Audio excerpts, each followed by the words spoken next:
The date is October 21st, 2013. The time is 6:30 p.m. Gary Ciccarone, Here. Rick Charette, Steve Wachowski, Jim Freeman, Here. Rob Collins, Here. Ed Comeau, Here. Rich Zacher, Here. Dick Peckham. Here.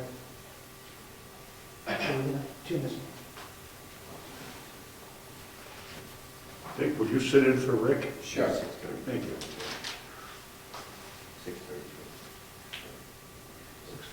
Dick's sitting in for Rick. Okay. Okay, announcements, correspondence, mail. I guess this is announcements and correspondence, but I think we should talk about it later as opposed to now.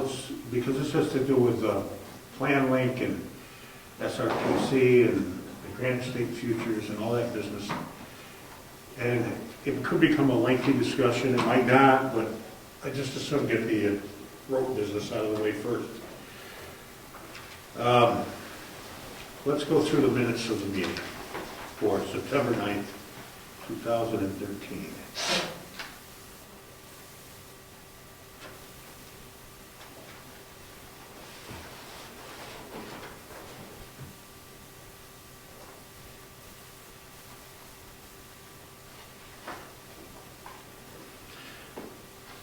I gotta make an amendment here.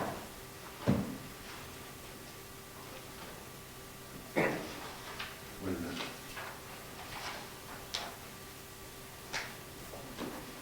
Okay. Amendment.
Mr. Chairman, one small change.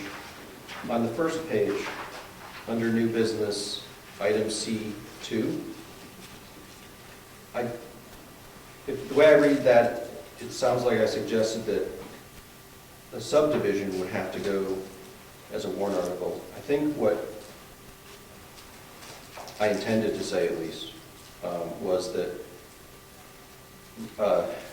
regulations related to the subdivision. So maybe insert the words between any and subdivision, any regulations regarding subdivision. How about just subdivision regulation? Well,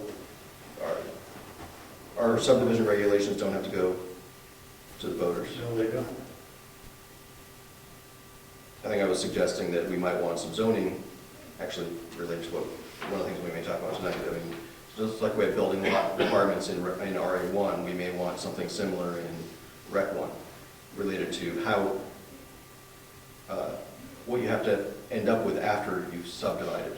Well, you know what you intended. Let's make sure that we get that in here for the record. So why don't you give that to George again? So maybe you should read, Rob Collins suggested that any and then we insert some words here, regulations regarding, and then subdivision in the Rec 1 zone. I think that adding those two words will make it more clear. Okay. Thank you. Mr. Chairman, I move that we accept the minutes of September 9th, 2013 meeting as amended. I'll second. Any other discussion? All in favor? Aye. Opposed? Abstentions? Abstention. Okay. Into the time vault. Oh, keep these handy. On the back is the attachment for the capital improvements program. We're going to go there later, so we'll do that. Okay, new business. Have you did you make copies for everybody, George, for what Rob did? No, I just have that copy right there. All right. I can make a copy of it real quick. Well, why don't we just, let me read it first, anyway. Here, Rob put together something. Remember we talked about the zoning amendment defining the requirements of a recreational lot in Rec 1. In other words, subdivision in the rec zone. Right now, as it stands, our regular subdivision regulations govern any subdivision in the rec zone. We have to use those. We don't have a choice. So, this is something Rob came up with. And, you know, that's fraught with a few problems. We talked about it at the last meeting. Everybody remember that? I presume you do. But how it could be somewhat manipulated, and down the road, we could come up with some things that the town really doesn't think is advisable. So anyway, Sorry. it's all right. Music is always... This is what Rob put together, and I think we all should wind up, if we're gonna get into discussing this, we all should wind up with a copy of this anyway, George. Okay, I'll do it now.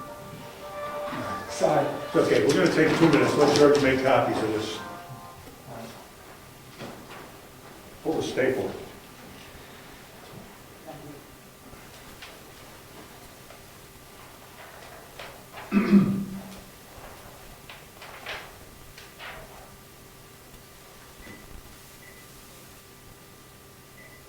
Well, anyway, then we can go to Grand Estate Futures. And that has, this plan link business is all part of it. Has everybody got that business, or probably he didn't make copies of that either, but we'll get into it.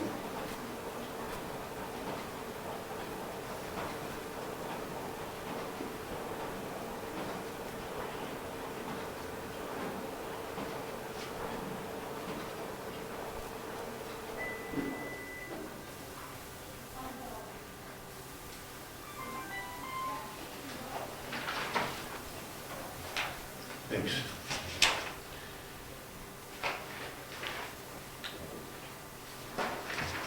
Thank you. I'm going to read it aloud, so anybody watching Government Oversight has an idea what we're talking about. Recreational lot requirements, in other words, for subdivision in the rec zone. A, the minimum lot size permitted shall be 10 acres. B, dwellings.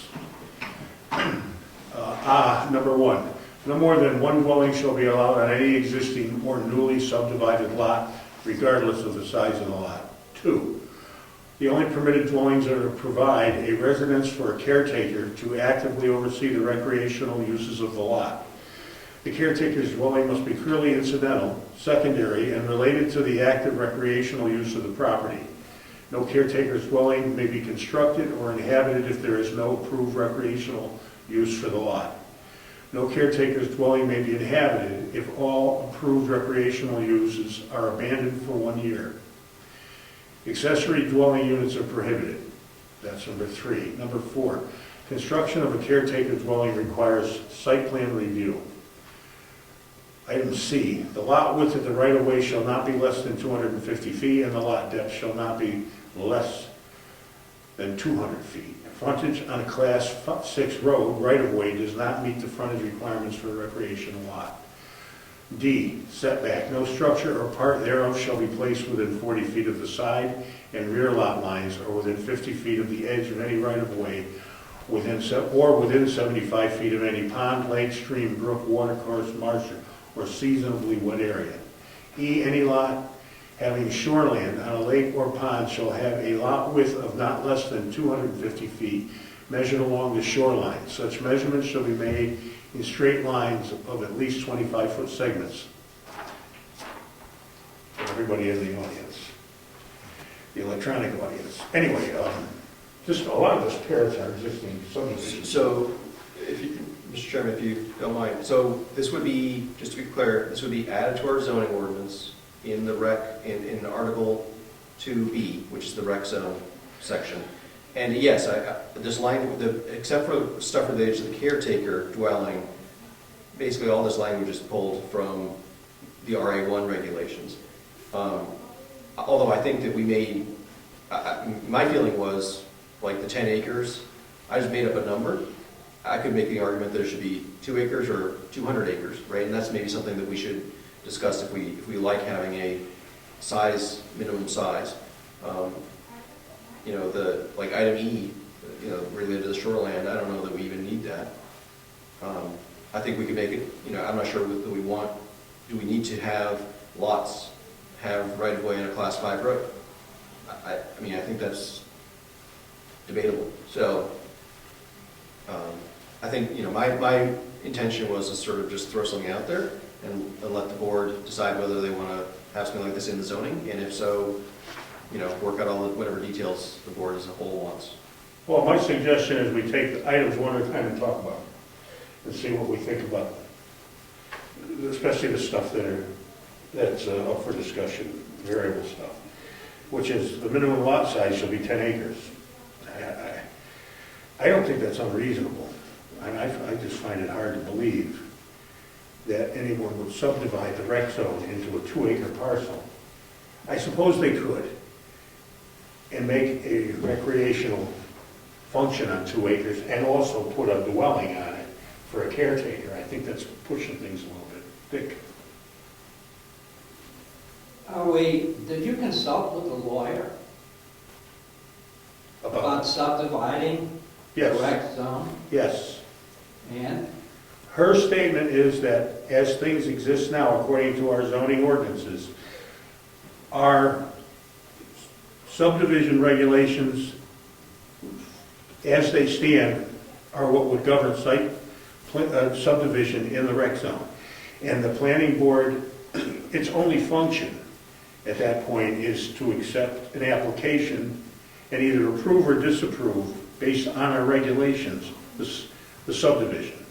We have no enforcement capabilities, that's up to the selectmen. But the point is that whatever our subdivision regulations are at the moment are what govern that. And our subdivision regulations permit 2-acre parcels. So it's a subject to whether that's what the town wants to do, is theoretically, the idea would be that someone could cut a road up into there that is an acceptable road to Brookfield standards and state road specs, and make recreation parcels all over the place. I don't know how many acres are up there, 600 acres.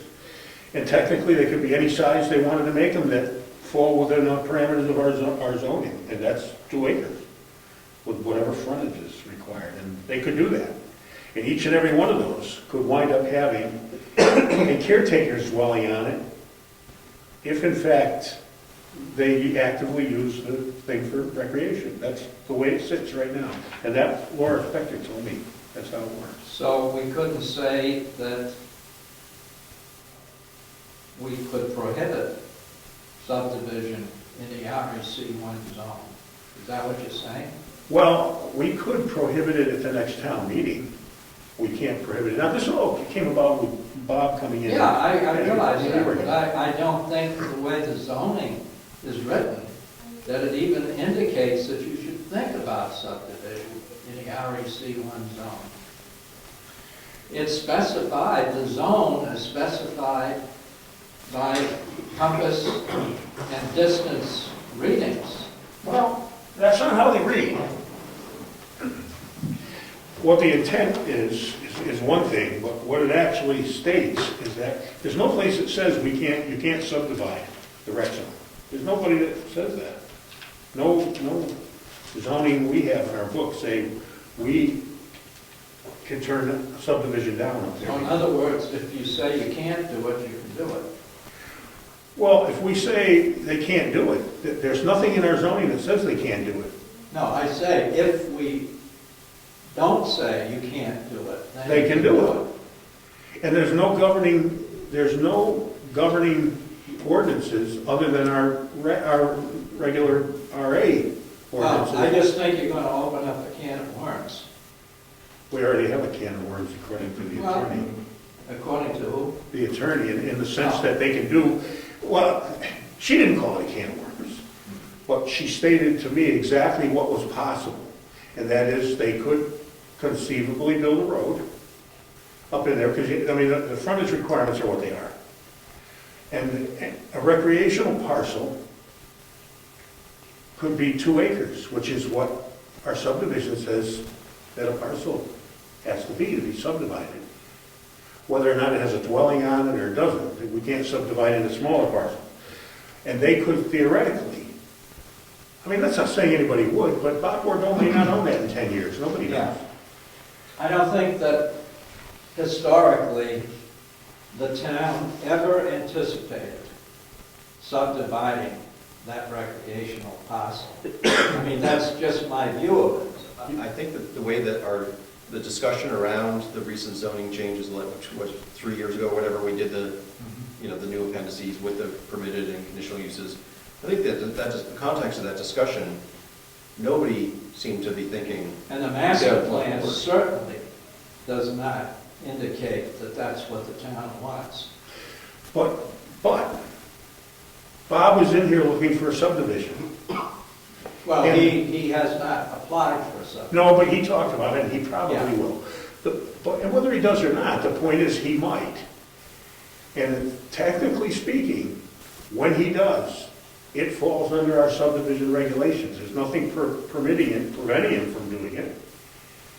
So we can do a number of things here, or we can do nothing. That's what this discussion is about.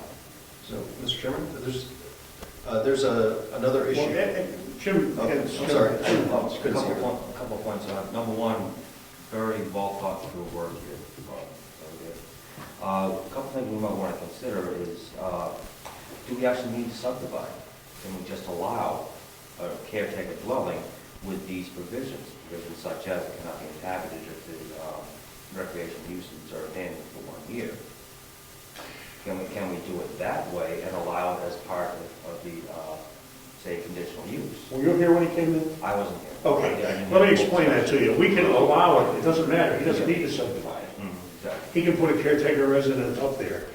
He wants to subdivide, and his reasons for wanting to do it as a subdivision is because he wants his daughter to live in the caretaker's house and subsequently be able to get a mortgage. And the bank requirement is that it be a subdivided parcel. Require a mortgage. And because he doesn't want to, I guess he doesn't want to be an enabler or something to one of his children, or something along those lines. So it's his request, which gave us the thought processes that could be done a number of times up there in the future. It might never, ever be considered by anybody that ever owns them out. We don't know that. But that's what this discussion is about, is do we want to set a regulation in place that does not allow, I mean, somebody could make a miniature golf course on an acre, or 2 acres. I don't know what else you could do on 2 acres, but I'm just imagining that there are plenty of things that you could do on 2-acre parcels. Whether you could, or 3-acre parcels.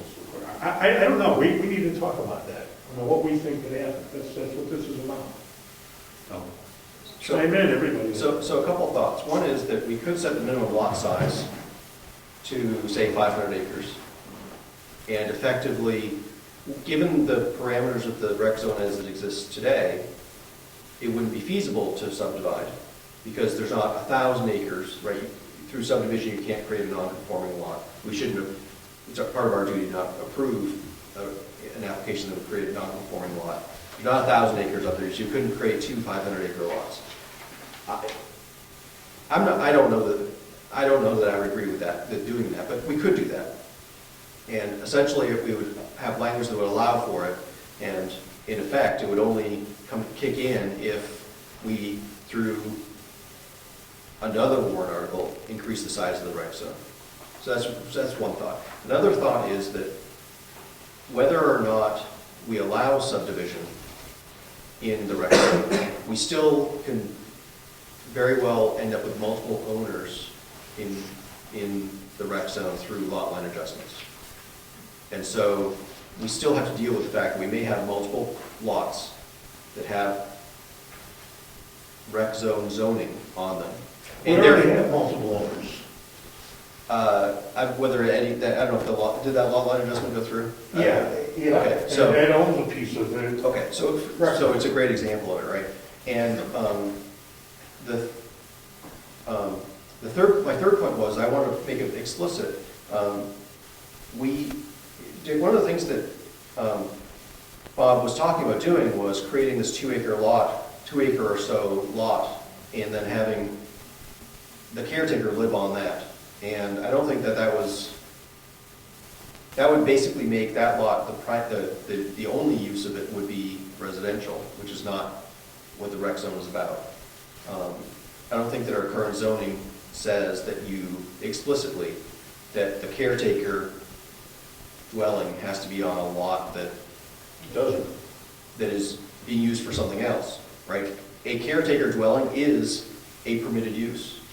And so I think that if somebody who owned land there could come to us and say, I want to go through site plan review, I want to have a permitted use, one of the permitted uses, it happens to be that I want to do a caretaker dwelling as my active recreation use. It's a permitted use. I think somebody could come and ask for approval of just that. And I don't think that was what we intended. No, so the point is, though, that then there would be a lot in the rec zone. This is where I've had a little bit of head scratching to do. There's a lot in the rec zone that has a house on it. It is a separate entity. It is not used as a recreational lot. It's used as a residential lot. So there's no recreation going on that 2-acre lot. There is on the rest of the mountain, and for all intents and purposes, Bob has used up his ability to build a caretaker's residence for the mountain, because he's called that in, and he's only allowed one. But still, that lot now is a separate lot, which is not being used for recreation. Well, actually it would be, because a caretaker dwelling Is is part of it, a yeah. permitted use. Yeah. But It's not separated out in any way, which is part of what drove some of that, a lot of the language around it, that we actually, the intent was that you could have a caretaker only in the context of actually having a business there that's doing recreation. I mean, I think that's what the intent was. But still, But that's not what it says right now. if somebody were to sell that lot off, and someone else moved into the caretaker's house and put a miniature golf course in the back, that's an entity unto itself now. And then someone could subdivide the parcel, the big parcel, again, into another 2-acre or 4-acre lot. And this thing could happen more than once. I know it would take a long time, and you're still looking down the road, but it's possible. So let's just go down the avenue of, we spin off a 2-acre lot as was proposed. If he puts a house on that, where does our zoning say that that dwelling is the caretaker for the major part of the zone? Because that's, you can't build a house. A residence is not allowed in the rec zone, except for that one fact, the caretaker's dwelling. So go with me. He spins it off and he puts a house on it. Yep. and then in 2 years, he decides that he's no longer going to use that house as the caretaker residence for the rest of the property. Yeah. We can't stop him from doing that. No, but certainly can't allow, we don't have to allow him to build another caretaker's residence, and he can't use that one for, Well, I don't follow that, because if he doesn't own it, it's not his, right? He spun it off to another person. So how can we say that this other person has got to be the caretaker for this other property when there's no connection? because they can't live there. Well, I think that the challenge here is that you're mixing the rec zone and lots and property rights. The zoning says what you can do on a lot. And the zoning that applies depends on which zone you want to do that use in, right? We've got, currently, we have one lot. Yep. Well, actually, we have two that have some land up there. 'Cause there was a- So, when the zoning says that you can have a caretaker dwelling, it's not saying that there's one for the mountain.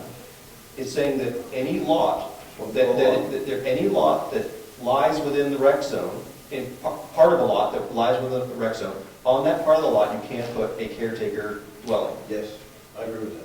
Well, that was my point, so they could do that so- 5 or 6 times. So if we don't, even if we don't allow subdivision, we still have this question of how this caretaker thing can be done, right? So let's say Bordeaux sells the business, sells the whole mountain, and somebody else comes in, and they don't want to do tubing and disc golf, and they discontinue those things, but they come in and say, I want a caretaker dwelling. Because they want to live on 700 acres, whatever it is. They want to be the caretaker. It's listed as a permitted use in the rec zone. Doesn't say it has to be in conjunction with anything else. They come in and they do site plan review, and we probably have to approve it. And they could just have a really nice big McMansion on their mountain. However, there is still a house that used to be the caretaker's thing in a separate lot. No, ignoring any second lot, right? No, I Just understand. As it exists today, with one lot, Oh, if there's just one lot, yep. we could still end up with the way our zoning is written today, I think we could end up with a person, a family or whatever, living in a home Sure. on the mountain with no recreation going on. Right, they just continue tubing, just continue disc golf, build a nice house there, and their approved recreational use is to have a caretaker's dwelling. That is, I think, allowed by our zoning. If we allow subdivision, We can't stop subdivision according to the town attorney. right, if we get subdivision, then that same applies to every single lot that's in the rec zone. That's right. Every single one of them could come to us for site plan review for a caretaker dwelling, and without any other recreational business going on there, and we probably would have to approve it, Yeah. as the zoning's written today. Gentlemen, one thing that we may want to consider, if we allow a mortgageable piece of property to be established there, to obtain a mortgage, that property has to be foreclosable and reusable as a residence. No bank will approve a mortgage on a property unless they can turn around and sell it for residential use. They can use it for the same property. If we have a provision stating that it cannot be used or occupied if the recreation activities are ended, there will never be a mortgage on that property. So it has to be totally self-dividable and totally self-sustainable and foreclosable.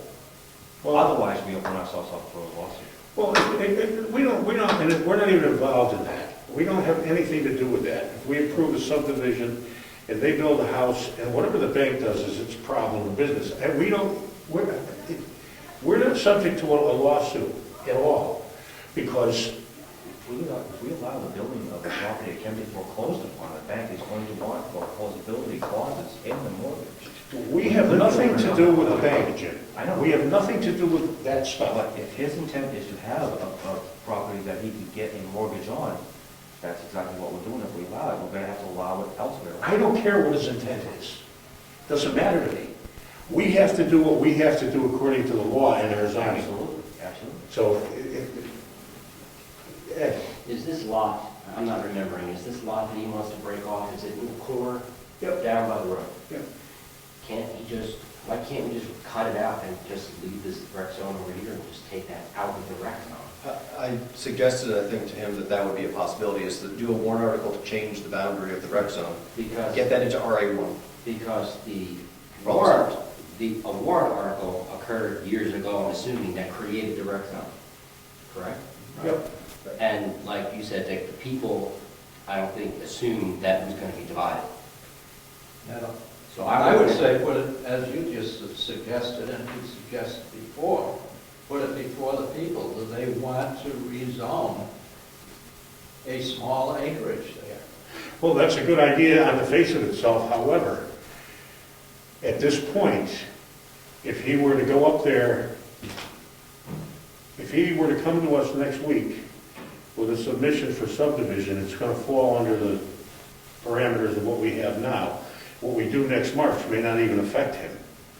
I mean, next March is next March. If he comes in tomorrow, we have to entertain his application and submission as it stands on the face of our regulations as they stand now.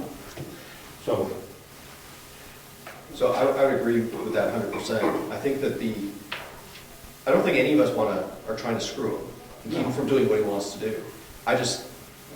My feeling is that putting a subdivision, doing a 2-acre lot in the rec zone and building a caretaker dwelling on that lot as the only use isn't what the voters intended. If he does it, it's not the end of the world. so what Right, you're, but I think that we should make the zoning say what we intended it to say. so what you're suggesting going forward, if we just take this proposal, he could do it, but it would be a 10-acre lot. if we decide to make it 10 acres. Or you could make it, I mean, I understand. we could make it 2 acres even, Yes. right, if we But wanted to. but we'd have some regulation. Or we can make it 500 acres, right, but yes, either way, we would be, there's two different things, I guess, a couple different things going on with what I propose. One is just putting some parameters around what a lot lot would look like. The other is really talking about the caretaker dwelling and saying that really isn't intended to be a standalone active recreation use, right, which is what the zone is intended for. It's we're just making that more clear, that what we intended was, if you've got a business there, yeah, you can have a caretaker there taking care of it. But I also don't think we intended, I think it's saying we intended there to only be one owner up there and therefore only one caretaker dwelling. I think we certainly didn't intend for there to be 100 caretaker dwellings up there with 100 different businesses. Well, I think Jim had a pretty good point, I mean, Bob's whole hypothesis for coming in for this subdivision, and I don't know what he's got going on, is that the bank wasn't going to be able to create a mortgage on a piece of property that wasn't an entity. And Jim might even be right there if, in fact, the bank investigates the zoning. It might not do a title search, but I find that hard to believe because everybody wants title insurance today. So it might not be mortgageable, but that would be the bank's problem, not ours, and it would be Bob's problem. We still can't deny him the subdivision at this moment. We have to give it to him. If he follows all the rules and procedures of our subdivision regulation, we can't stop it. We wouldn't want to, because we haven't got that ability. So we have to get ahead of the next application. Well, that's the idea. Right. Can we just make sure that the rec zone is defined, that you can't build in it and just take that chunk out? That seems like the easiest. In March. Well, I would hate to do something. But he may want to act before March. That was his point. Can something temporarily be done to show that the process has begun? It doesn't begin until the town meeting. I mean, you can put it on the warrant, but it's nothing until the people vote. Well, You can conditionally approve. Yeah, but the bank isn't going to give him a mortgage. He's not going to build on a conditional approval. I mean, he might, but I kind of doubt that. Well, Rob's point was excellent as far as not having that non-residential in the recreation zone and the intent of the establishment of the recreation zone. And I hate to do this to Bob, but I would say that we would probably have to reject the subdivision plan. We can. We can't, There's no stipulation whatsoever that there's non-residential that be established in the. We would be dividing, you would be creating a second lot. That's what we get to judge, is whether that lot is being constructed properly. Without regard to what it's gonna get used for eventually, right? It's up we to the have selectmen. no ability to stop him from doing it. It's There's not no our, provisions in the recreation establishment that. you got a copy, read them up. Well, we have, I haven't got it out right Here, if he wants to Oh, build I got it something. wrong. I looked it over really well, so did the town attorney looked it over, and that's where it stands. So, Jim, if this goes forward, what would happen is he'd come and ask for a subdivision, which, I mean, I'm sure he could come up with a subdivision that would be reasonable, given what our regulations are. Oh, yeah, so I'll show you the. So we would approve that, right? And then you come back with a plan review to change, for a change in use, to add the caretaker dwelling on one of those lots. And I don't think we would, I mean, assuming he, you know, dots his i's and crosses his t's, I don't think we'd have a leg to stand on to say that he can't do that. I have no doubt that Bob would follow every letter for why. Right, What's with that? I know very well. And then the next step would be that he would do a building permit application, and then the selectmen would have to decide whether or not to grant him a building permit. You potentially could, I think you guys would be the only ones who, if you really wanted to, would keep him from building a building there, because again, I think the only leg you'd have to stand on would be to say, the intent of the zoning wasn't to allow a standalone caretaker. The intent is sought, right? Yeah. It's better to put it in black and white so everybody understands. Right. Well, that's what this is about, that's what this whole discussion is all about. Yes. So, the 10-acre thing, I don't know what he had intended to do. I mean, according to the way he described it, he was talking a couple acres.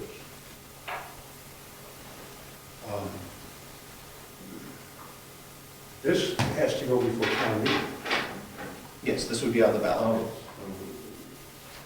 So we can't do this now anyway, so he could, if he intends to, and, you know, nothing against Bob, I'm quite sure all his intentions are honorable and everything, and Bob might not own the place next year, 5 years from now, or something.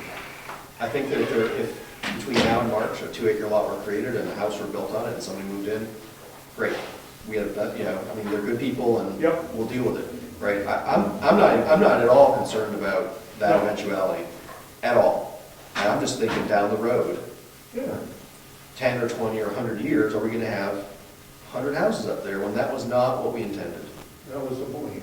Right, and so I'm not really, I don't think we should be thinking about or worrying about what Bob is gonna do or not do, or what he wants to do. It's like, I think we should just clarify the zoning.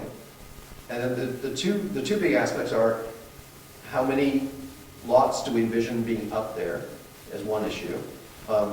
Another issue would be just clarifying around the caretaker dwelling. That you can do a caretaker dwelling on a lot as long as, I think, as long as you've got a business going up there and it makes sense that you want a caretaker. Well, I agree with that, and that was the whole thing. I don't care what he does with that 2-acre lot either.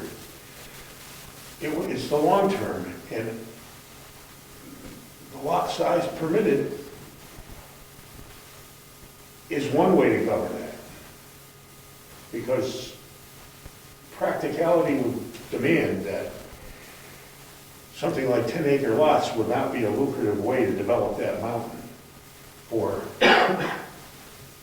residential use, if that was the goal for someone 100 years from now or 50 years from now. I mean, you know what I'm saying? It's not a particularly good place anyway.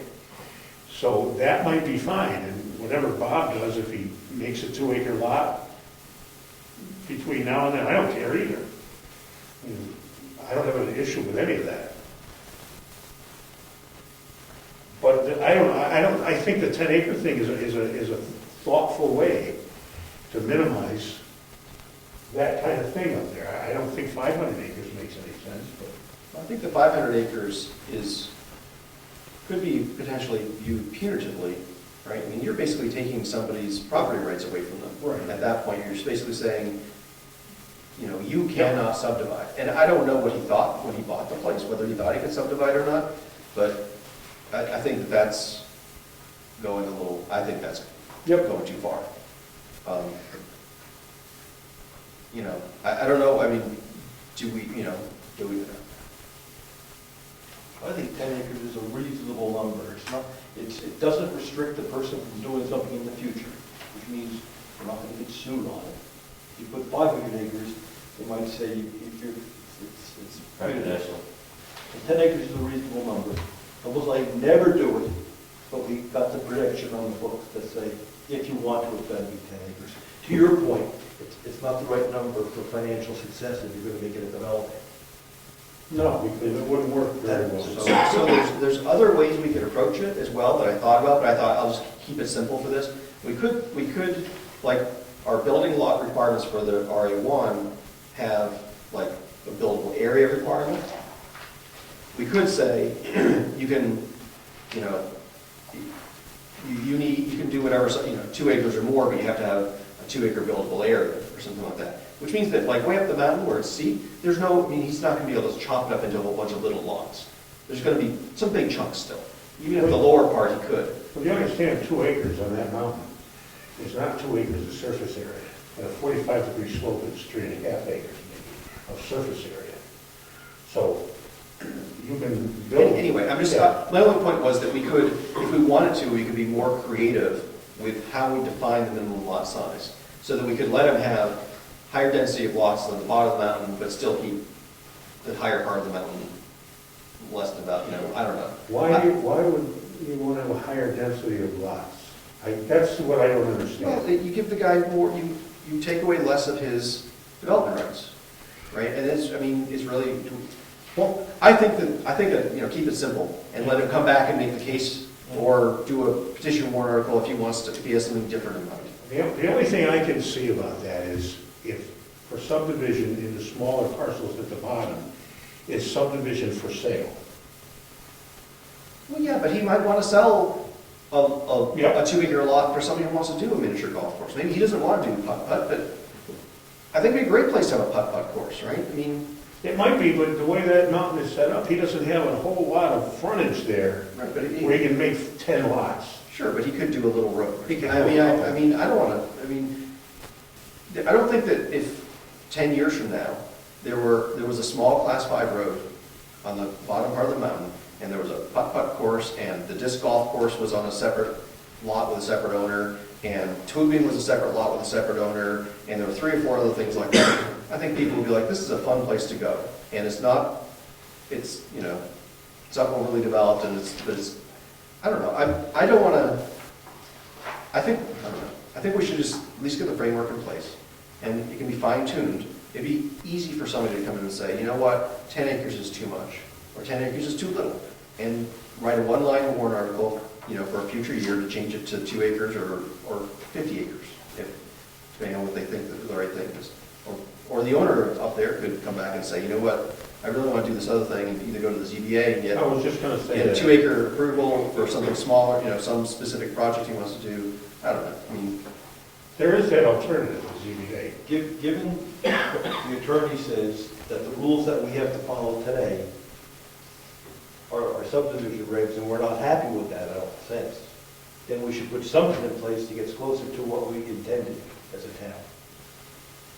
That's what I think it is. So I think we should try to, whatever we have to do to move forward with something like this. Well, we're still on number A, letter A. Yeah, but you can read ahead. I think what you're saying is that we should have a separate section in our subdivision regulations entitled Subdivision of REC1. I think that's what he's trying to say. That's what I didn't change subdivision regulations Right. here. I'm proposing to That's change what the I'm zoning. saying. I haven't looked at or attacked the subdivision regulations to see whether it makes sense to have changes there as well. I think that the subdivision regulations, I haven't reviewed them recently, but they're not going to, even if you follow those regulations, you still have to produce a conforming lot, which even if the subdivision regulation said it has to be a minimum of 2 acres, if in the zone where you're doing the subdivision, the zoning says 10 acres, it's got to be 10 acres. That's right. But the reason I'm saying that is you're talking about subdivision into small lots of the REC1 zone for recreational purposes. Yes. Our subdivision regulations right now say you subdivide for dwelling purposes. So I think it would be a different subdivision process and definition for subdivision for recreational purposes. Yeah, it might be much simpler because And that would cover us. you're not looking to subdivide to make buildable lots, which are going to be That's have correct. much more stringent requirements than a recreational lot. We don't want to see a development of 50 condos up there. That wouldn't be very recreational, I don't think. It would be what? Would not be recreational. Absolutely, absolutely. Well, he can't do that, or nobody can do that as it stands now, because each one of those lots with one allowable recreation or caretaker's dwelling would have to be an entity in itself for recreational purposes, each one of those lots. Not the way it's written today. A caretaker's dwelling is a recreational use.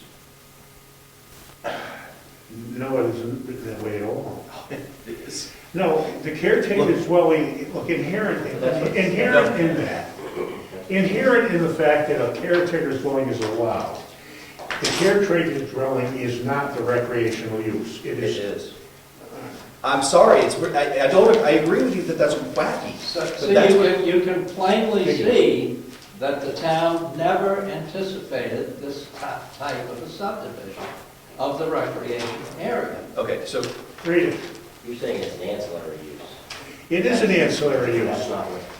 Maybe that's what it should say, but it's not what it says. So I'm looking in Appendix E on page 53 of 54 of the zoning dated March 12, 2013.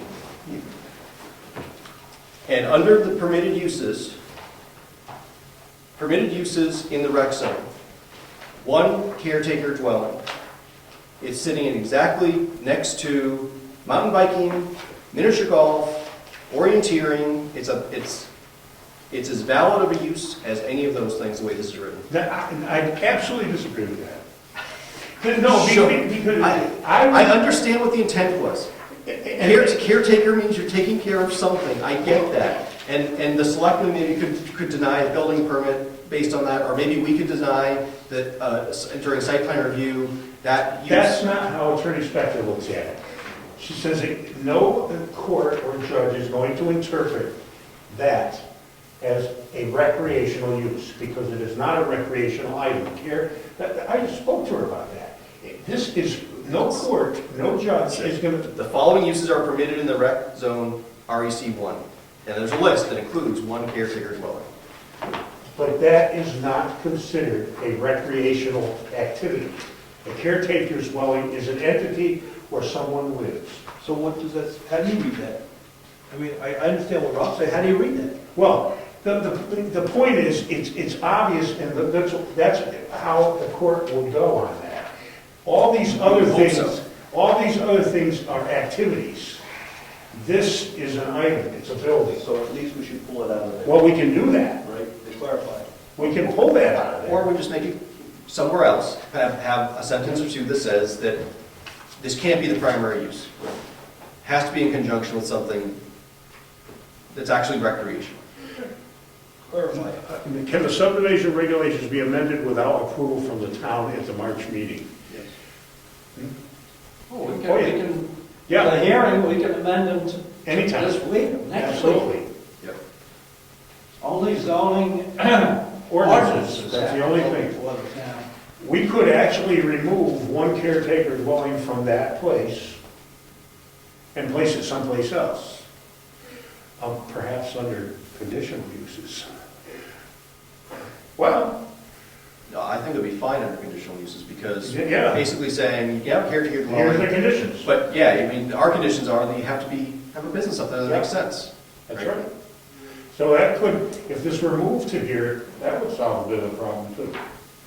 However, the courts aren't so naive as to say, yep, we're screwed, or the town is screwed.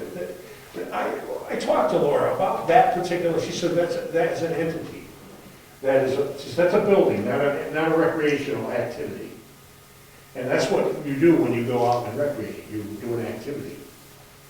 And the judge isn't going to allow someone to put it over on a town. I mean, I've learned that the hard way myself personally with an experience.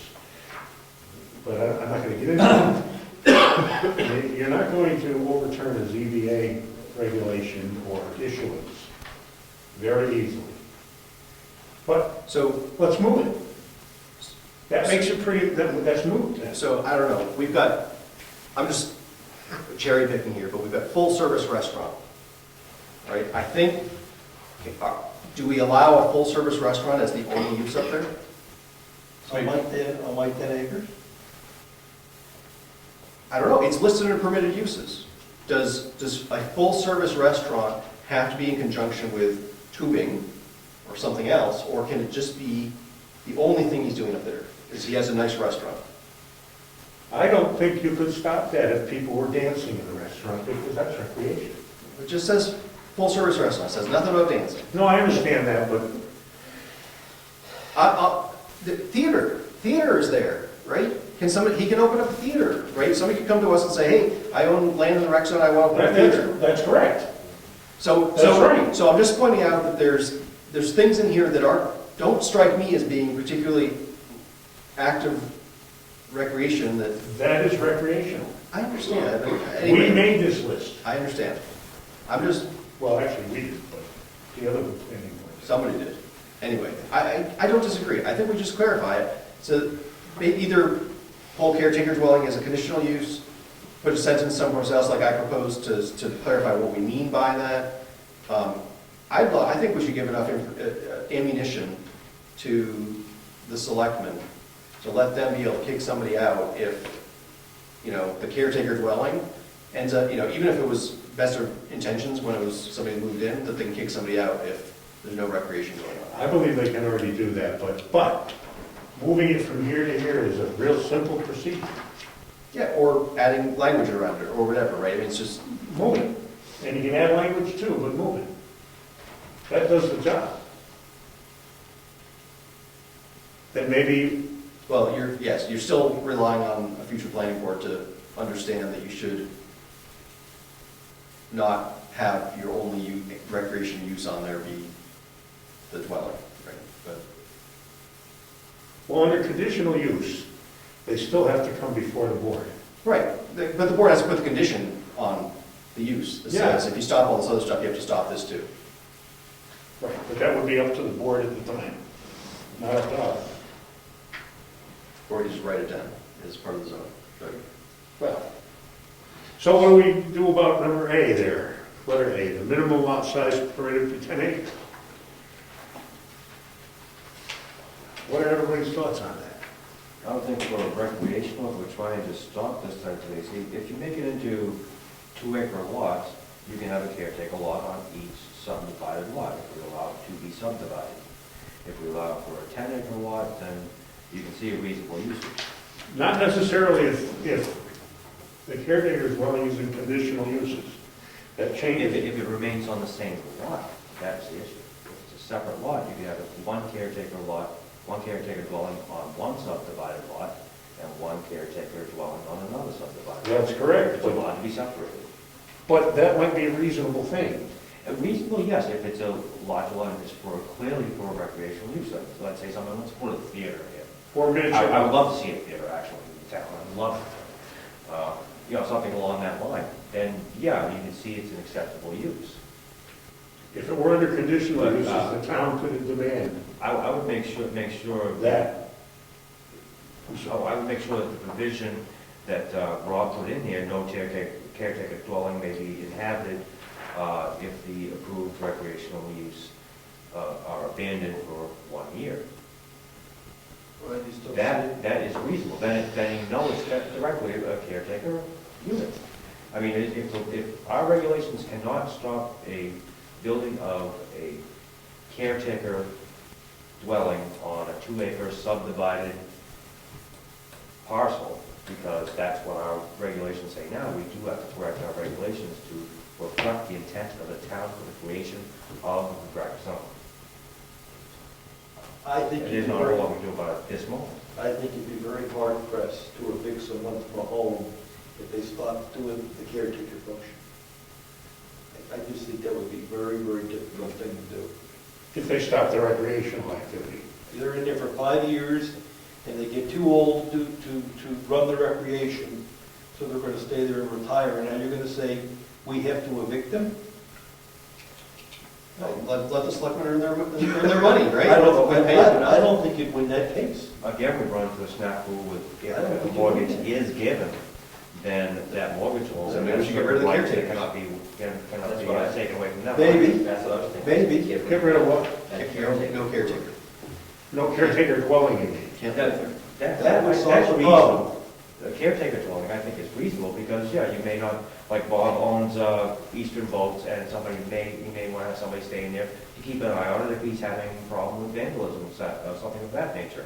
That's perfectly reasonable, but dividing into smaller parcels opens up a can of worms, But especially if something is mortgageable, and then we have a fight with a bank, because we're telling them, well, no, you foreclosed, this is not part of this recreation area, so you can't sell that to somebody who's going to live it. But it doesn't say anything about small parcels in the Appendix E. Yeah, exactly. It Yeah. says one caretaking dwelling for the whole recreational zone, REC 1. It doesn't say. It doesn't say lot 5 of REC 1, lot 6 of REC 1. It says one. So my understanding is zoning applies to the lot, right? And if you say you're allowed to have one, we can have one dwelling per lot in RA1, right? You can have That's one- right. You can have one accessory dwelling unit per lot, right? And that's what. On each, it's stated on each lot. This says in the zone. Well, according to the attorney, because we have never had a subdivision up there, actually we have. Ed Mason owns a piece of the rec zone now. Yeah, it's a lot line adjustment. A lot line adjustment, but he owns a piece of the rec zone. And it's part of his land now, but a portion of his land is in RA1 and a portion of it's in REC. So he does own a piece of it. That Now, never he- should have been permitted. Well, I didn't, that's neither here nor there. The point is, Right. he can't build another dwelling on it, it's not, doesn't conform. He just wanted bigger land. There's no frontage, I mean, Right. But this is very specific. It says one caretaker dwelling in the whole zone. On that property. So where exactly are you looking to say, Well- Dick, that says that? what does it say in the zone? 52, page 52 of 54, non-permitted uses. The following uses are not permitted in the rec zone. And then it says dwellings except one caretaker dwelling. Yeah, but Dick, it doesn't say the whole zone. Doesn't say- Yes, it does. Yes, it doesn't does. say It as says far are not as-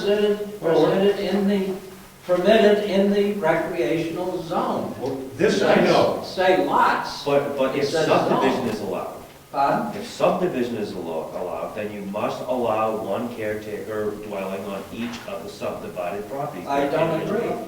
And I would fight it if it goes up for, So how do you decide which of the several lots in the rec zone could, if we end up with several lots, which one can have the caretaker dwelling? it doesn't anticipate several lots.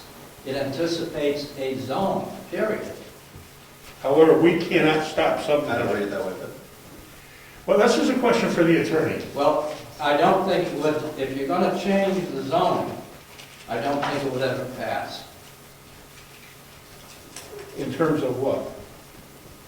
Allowing more than one caretaker dwelling in the zone. It may not be a valid argument, I don't know. I'm not a legal mind. I mean, I know that we cannot prevent subdivision.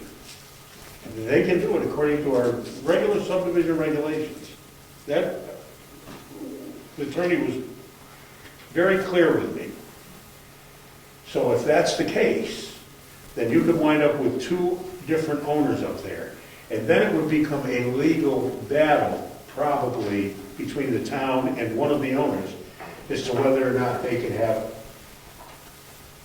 a caretaker's dwelling if it were supposedly the second one up there. You go to ZBA, and you prove your 5 points to win the argument, that you have to show, and then the town would have to say yes. I mean, if you go to the ZBA, you have to argue 5 points, hardship and this and this and this. And the ZBA would be forced, I believe, to say you can build. So I think we should tighten it. Because given that we have 2 acre, we would result in 2 acre lots today, you can tighten it up with some number and it solves the problem. I think we should. I mean, you say go to the ZBA, but they've got some rules they have to follow too. And if you prove these 5 points, then that they have to vote to let it pass. So I buy a lot, and then I go to the ZBA. I don't get a building permit because of the zoning. So I go to the ZBA and I say, here's my 5 points. The voters have to say yes. Depending on what? There's 5 criteria that they have to rule on. No, I understand that, but I mean, depends on what they're applying to They do. want to build a house. Oh, a residence? Sure. Well, but a residence without agricultural, without recreational use is what this here is intended to address. Yes, I agree with that. I agree with that. In other words, you can't just build a caretaker. Where I'm going is if we don't do something to tighten it up, I think we'd be in trouble in the future with people going to the ZBA to say, perhaps. Well, we need to tighten up. See, I don't think the ZBA absolutely has to permit that, because, you know, It's a side. I was told by an attorney that it's a very, very, very, very rare occasion, and it hasn't happened but maybe one time, where a ZBA is overturned by the courts. Very rare. Planning board might be, the selectmen might be, but ZBA is very early. The courts are loath to go against the towns. But you're that's not our thing to decide. I think this tightens it up and avoids the issue, right? I have a problem with it. One thing, and this isn't directly in the REC, but under Appendix C, multifamily or single-family workforce dwellings are not permitted in area RA1 and REC1. Now, if it's an individual lot with just a dwelling and no operating recreational activity, could that be a provision for a violation of zoning? What? Just a thought. Workforce housing requirements. And it says multifamily, single-family, workforce housing dwellings are not permitted in areas RA1 and REC1. This is Appendix C. Correct. These areas are designated for protection and conservation under the National Resources Inventory and Conservation Property Areas Maps, and in areas designated for protection of existing and new sources of Brookfield drinking water, yada, yada, yada.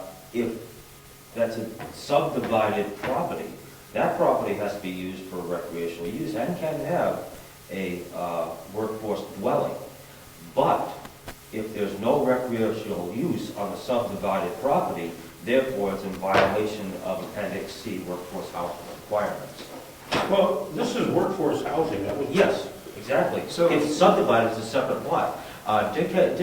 Dick's idea of, no, not saying, you had a valid point, but it states in there that a dwelling for a caretaker can be on the property for the recreational use, but if it's subdivided, it cannot be used solely for individual dwelling. And that'd be a workforce dwelling where that person be working for the recreational department. So therefore it'd be violation of workforce housing provisions. So workforce housing is low-cost housing, and it's we have an overlay where low-cost housing is allowed, and it's allowed to be higher density and therefore require less land to be, the idea being that it decreases the cost of the housing. I understand that. So- So what I'm saying is that if it's a subdivided lot, each subdivided lot should have a recreational activity involved with it. We do not. You're correct, it's a recreational. We don't require it. We're allowing dwelling for a caretaker for the recreational area that's being used. It's not specifically for residential. That's got nothing to do with this board. If it's subdivided lot, then therefore, there's no recreational activity on it if it's just used for only a dwelling. Then it's actually residential. It's not recreational.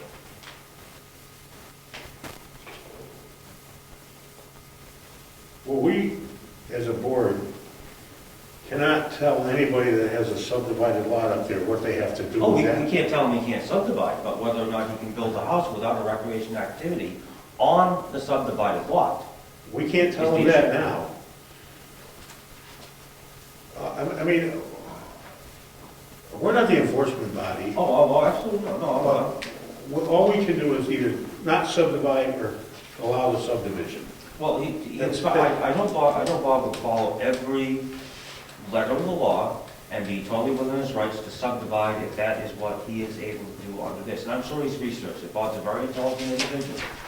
But the point being is that the rec zone permitted use, well, not under non-permitted uses, dwellings except one caretaker dwelling. But this is when it's being used for one of these other permitted uses. Not specifically and only to hold residents. Well, this is probably something, That might be a law respected question. I don't think we're ever gonna solve this tonight. No, But this- I think the it works, simplest right? way out of this is to rezone a 2-acre lot up there. And, yeah, I think it's the easiest for him. easiest for And everybody. I think it's and, easier for us, And then tighten and up. then tighten up this whole thing. yep. And I don't see why the people of Brookfield would not approve to allow them to do that. What? One lot, I don't yeah. Would not to do what? To One decide 2-acre to lot. change the zoning of a subdivided lot. Well, how do you think they would feel about just changing the boundary of the I think that's. Well, that's what I mean, you know, we have to change the zoning to, You don't residential. think they would like to do that? I don't think they would disapprove it. Okay. Well- For a smaller parcel, I don't think they would disapprove. If he will be gracious enough to wait for. That's the point. Yeah. He may not have those time constraints. I don't know what his time constraints are. So, But we could Otherwise- conditionally approve something like that with the condition that the town will approve the rezoning of that particular 2-acre we lot. can't promise anything like I mean, he can build Well, I'm not it. saying you promise it, I'm just saying if he will accept that condition. He can that. build Well, then he might as well wait it. till town meeting. Unless Give it he an had, approval. well, you just said you don't know what his time constraints. No, I have no idea, really. Right. But he could build a caretaker, take a dwelling on his property, absolutely. I mean, that's well within his rights to do so. But subdividing and putting on a dwelling without a recreational use for the property, I think that digs away at the heart of the rec zone intent. Well, everything being said, timelines are what they are. He can come in, if he were to sell that to his daughter for a miniature golf, and they applied to the building department and the selectmen to put a house there, and say, we're going to put the miniature golf in 6 months after the house, nobody can argue with him. The point is time constraints. It doesn't matter when he does what. It's not our concern. And if Bob intended to do, said he was going to do that, he would do that. If he's not intending to do that, I don't think he would say that. He's a very honest individual, I do trust him. That's not where we're coming from. What we're trying to do is figure out another aspect of this. Okay, we're still on A, right? We're still on Still on A. A. It does 10 acres sound too big or too small or just right? How many 10-acre lots actually are up there? Is anybody- If you're talking surface area, well, how many acres, Dick, you remember? 600. Yeah. Okay, so that's probably 800 2-acre lots if you follow the surface. But it has to be. Yeah, but as far But as it what has it to has be, for it's road. not just buildable. There's only 600 acres, it would only be, There's only a few lots along that Yeah. road Yeah, what are you going He'd have to build a road. on the class 5 road. right. Yeah. He'd have to build a road into the property to get more lots. It'd have to be better than class 6. And they wouldn't have to be buildable lots, No. No. right? Because you could do recreation not, I mean, it makes sense for it to not have to be a buildable lot, because you can do lots of recreational things where the land isn't sufficient to build on. Technically, there's no such thing as a non-buildable lot in this town. It's just more expensive, that's all. You want to put a chalet on the side of a mountain, you can do it. I used to live in Hollywood. I drove through the Hollywood Hills every day to get to work, and it was amazing what people did there. Yeah.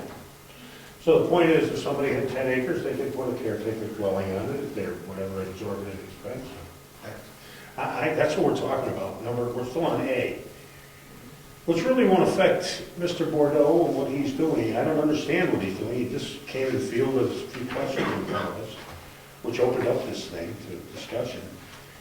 And the best thing I've heard yet is moving that thing to conditional uses. Because that makes it subject to conditions. And we don't have to define those conditions at the moment. I don't think. I mean, they have to be reasonable, but it's what the town wants to do at the time, and that could be 10 years from now. I think that should be a priority, and we can do that without a town meeting, I believe. No, that has to zoning change if you want to look at it. It has to go to. Oh, yeah, it's still a committee, yeah, that does committee. But, I mean, that's a one-liner. Yeah, it's a committee. And would do, you know, I think that.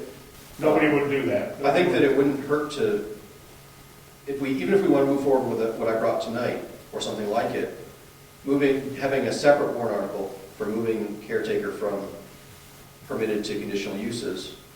Because somebody might not like what we're doing on this, but like that, or vice versa. I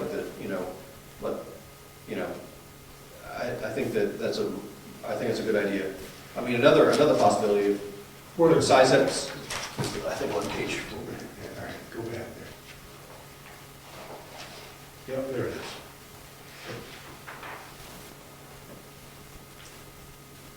I mean, you could get into the full-service restaurant too. Yeah, I think we might want to review the list and say, either have a move into conditional uses with the idea being that they really should be in conjunction with something else, or create another category, these are permitted, but they have to be secondary to another thing from the full list or I something. would create another category under conditional uses. That works, because it's, and perhaps theater can be interpreted as two different things. Theater as a noun concerning the activity itself, or a building that houses the activity, right? Theater can be, well, we're having theater as a mime in the park, in a way. But, so. Yeah, it could be a movie theater, it could be, a playhouse. Outdoor, or it could be just outdoor theater. Yep. It's nothing more than a stand, I mean, so. We might put theater building of some sort under conditional uses and leave theater as an activity somehow under permitted uses. Because you can do outdoor theater, Oh, yes, and it has nothing to do with building and building. But, You can even do are we all on, Native American roundups. we all with that? Uh, Everybody here? Well, I think we should get the details written down so we all know exactly what is being proposed to move around and the Yeah. language. But I think it's definitely worth looking at. Okay. We're going to write up, I'll do that, I haven't got enough to do. Well, if we're going to go out to, work on some of this, we might want to do it more as a subcommittee and bring in a larger proposal for consideration, instead of doing piecemeal, one bit here, one bit there, which we'll have to hold public hearings with the changes, if I'm not mistaken. Yeah, we'll hold all the public hearings on the same night. Right, But doing, if we can do something more as a committee and bring it as a block of work, it may be easier for everybody to understand and comprehend, and less confusing for us also. Well, I'm going to write something up here about moving these things if you all like it. George can. I think it's very workable to have somebody bring a proposal that we can all see printed out Yep. and amend it and Yep. you know, I think that process seems to work pretty well, so. I've got an idea for a conditional use category that separates buildings from activities, which might work too, because that's what we're talking about here, buildings for the most part. Does that make sense? Yeah. We're still on A though. Do we want to do anything about the 10 acres? I personally like the 10-acre idea of the rec How zone. does everybody feel about that? I mean, we have to allow subdivision up there. We haven't got an option at this moment. But I think that, But that's, if- this will, I mean, Dick, I think Dick would say we should make it 500 acres rather than 10 acres, right? You, that would seem No. very, that would seem very few. I'm just opposed to subdividing at all as Right, a which by- recreation area. which 500 acres would effectively eliminate the possibility of subdividing. But But that's, that could be. the court would see through that so quickly. Right. I mean, that's, you It's know, not fair. Yeah. that's very transparent. I still think the best thing to do is to rezone a 2-acre lot for this guy. That would be the cleanest way to do it. I think that, I don't disagree that that's where he's probably gonna end up, but I think that he has to drive that, not us. Yeah, do you He think? should Oh, decide, yeah. he should decide which 2 acres he I mean, wants. we're killing time because he might do something. No, But we should tighten up right. our Okay. zoning ordinance and the subdivision regulations because this is a possibility. So are we saying that we are not going to allow subdivision up there? I mean, those are the options. Either we're going to define subdivision or not allow it. And the town has to then vote on it. So they can completely throw whatever we present out. We have two choices, either give a minimum lot size or don't do anything and leave it where we have it now. Make a minimum lot size or disallow subdivision on the mountain altogether and have the town vote on it. Those are our three choices. I don't see any others unless somebody else can come up with one. Well, as far as the subdivision, we can't, as you said with Laura's factor, we can't disallow a subdivision. Pardon me? Still, we can't disallow a subdivision because we have no provision to do so. We can disallow subdivision if the town votes on it next March. Exactly. But But- until that point, he's grandfathered in. I don't care what Bob does. It's fine. Bob's a very reasonable guy. Let's We're not grandfather talking about that. Bob. We're talking about what we want in the rec zone 80 years from now. That's what we're talking about. Not what Bob's gonna do. We all know what Bob's gonna do good, but what we wanna do is set things up for the future. That's our job. So what do we wanna do with that? Is my point. I think we want the largest parcel that won't be challenged in court. In other words, 500 is too large. Would 100 be challenged as being unreasonable? Would 50 be the number? Because the intent is to keep it in large blocks. So I think we're looking for a number that could stand up in court as being. Or we're looking to do nothing. Well, that, I suspect that would get challenged. So we could take the approach of trying to get the right number, or we could take an approach of make it bigger than we want. It's always easier to make things smaller and, you know, and we'll see how it goes. And you know what, the current owner may come to the public hearing and say, 50 acres is just too big, right? Why are you gonna do that to me, you know? And maybe we'll say, okay, well, let's change it to 10 acres, you know, and hold a second public hearing. Or, I mean, I don't know. So I try to err high. Yeah, I think that's not an unreasonable approach, and it's easy to change, it just, you know, to March, but it's easy to change in the future, so. And also, the other thing is that there is also ZBA. If someone has a legitimate request, the ZBA might approve a smaller piece for a specific thing.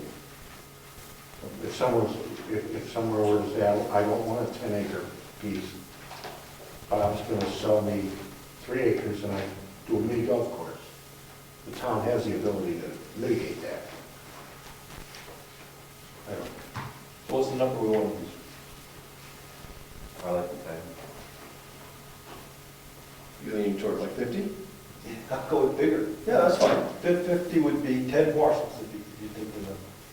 And if we had 10 separate rec zones up there, rec activities up there, could the town live with that? That's not practical. 50's too big? No, I mean that. Nobody's going to go down the backside of that mountain. Well, I not mean- if you have to build a road. Yeah, I mean, I can't say 50's too big, because I think it becomes irrelevant if it's 50. It might as well not be anything, it might as well be 100. I think 10 is something that, what we're trying to do is prevent residences from going up there. No. The minimum lot size has nothing to do with the residences I per se. understand that. It's like, how big of how dense do we want recreational businesses to be able to be up there? Because we have a bunch on the list that don't take a lot of land to do. I understand, but the point is, there can only be one caretaker's dwelling in each one of those 10 parks. I would ignore caretaker is just one aspect of it. Well, there could also be a full-service restaurant on it, too. Right, And there could be a theater. right. And neither one could have a caretaker's house. And you go on and on. I know. That's interesting. But I mean, a bunch of them don't take a lot of space. Archery wouldn't take much space. Astronomy wouldn't take much space. A banquet facility, club or business meetings, dancing. I mean, there's a whole bunch here on the list that you couldn't make it take a lot of space, right? I mean, you do your thing and you have a bunch of space around it if it's 10-acre minimum, but. There comes a point where you're talking about silly things. People aren't going to invest in a 2-acre parcel and put a caretaker's house up there for astronomy. If that's where they want to live, they would. If that's where they want to live, they might do that, that's right. What's ordinance here? So when you take a map and a compass and find your way around. Orient yourself. It's fun. Try something. It's one Maybe of those we things can before convince GPS. him to put that whole thing into a conservation trust. And then it would be protected from any type of development forever. You know And what, he Mike? would get money for that. I don't think that we should be, it's not our place. But it is the You know what would be Conservation really- Commission's You know what would be a very place good to approach idea? him on that, and we might just do that. I think he was approached previously, but I think you. You know what might be a good idea, this may not be a good idea, you may tell me, oh no, but it wouldn't be such a bad idea to ask Bob Bordeaux to sit in on this discussion. And tell him what we're talking about, that we're not trying to shoot at him at all, but we are looking at the future, who knows down the road. How many people, I don't remember any of my family owning anything for 80 years. I mean, the restaurant was in the family for 45, but that's a long haul. As long as he's considering to do something that we have purview over, I'd say that's a bad idea, because we're talking about changing regulations. I don't think that would fly. I think it would It would look prejudice Yeah, any I decision, guess you're right, any that's. decisions we would make. I think that's a dangerous move. I don't know. I think we should welcome him. It's a public meeting. Yep. We have a time when we have public comment. Yep. If there's any members of the public here, and there will certainly be a public hearing or one or more related to this, and I would hope that we would be able to hear from him and hear his concerns. I will ask that interaction, so we have to the chair. So why don't we leave the acreage just soft right now and move on to the other points? Well, we've had a good discussion about it. Yeah, and it could be anywhere from 10 to 50 to 100 to 500, but we can work on that later. We're already moving some of these things around, so that's a major accomplishment as far as I can see. We're proposing to move. Right, the town still has to vote. Yeah, well, I know, but I mean, we've accomplished an agreement, we've agreed that that's a good idea. Yep. The town doesn't like it, then they'll tell us they don't like it. So, No more than one dwelling shall be allowed in any existing or newly subdivided lot regardless of the size of the lot. I think the regulations already state that, but. RA1, the building lot requirements, that's pulled straight from that. Yeah. But I think that this states it. A dwelling, only one dwelling is allowed for caretaker. I think that should be stated, because you may have like, say Bob is expanding, he has several different things going on, he may argue that he needs 2 or 3 caretakers and something like that. I think that's good to have that stated. Well, the second part of the sentence is what's important. For a caretaker to actively oversee the recreational use of the lot. That says a lot more than just the first part. The only permitted dwellings are to provide a residence for a caretaker. It's what it's there for. And clearly incidental, secondary, blah, blah, blah. Maybe constructed, that's redundant, but it's just as well to be redundant as opposed to. So one of the other approaches I thought about taking with this was to actually, in the definitions section, is Article 10 or something like that, we have a list of definitions. We could, instead of putting inline in here, we could actually put a definition for caretaker dwelling. You could do that anyway. You may want to do that anyway, and it ends up being redundant to the text, but that's okay. I mean, Yep. I'd rather be clear so that everyone knows what we meant, or as clear as we can be. Yeah. So the selectmen 10 years from now will know what they should be enforcing, to back it up, and anyway. So. I don't see any reason to change number 2 in any way. Or number 3. Anybody else? I couldn't come up with any justification for an accessory dwelling unit for a caretaker. No. Well, Garage, perhaps. unless the caretaker has, An elderly, an elder, I mean, we could say that they are permitted. Right, So when just- Bob gets old, his daughter's gonna take care of him in the in-law apartment. Maybe, I don't know. With his money, that won't be necessary. probably. I think that's fine, just leave it that way. I mean, I made a choice, saying no, but we could just as easily say yes, that they are permitted.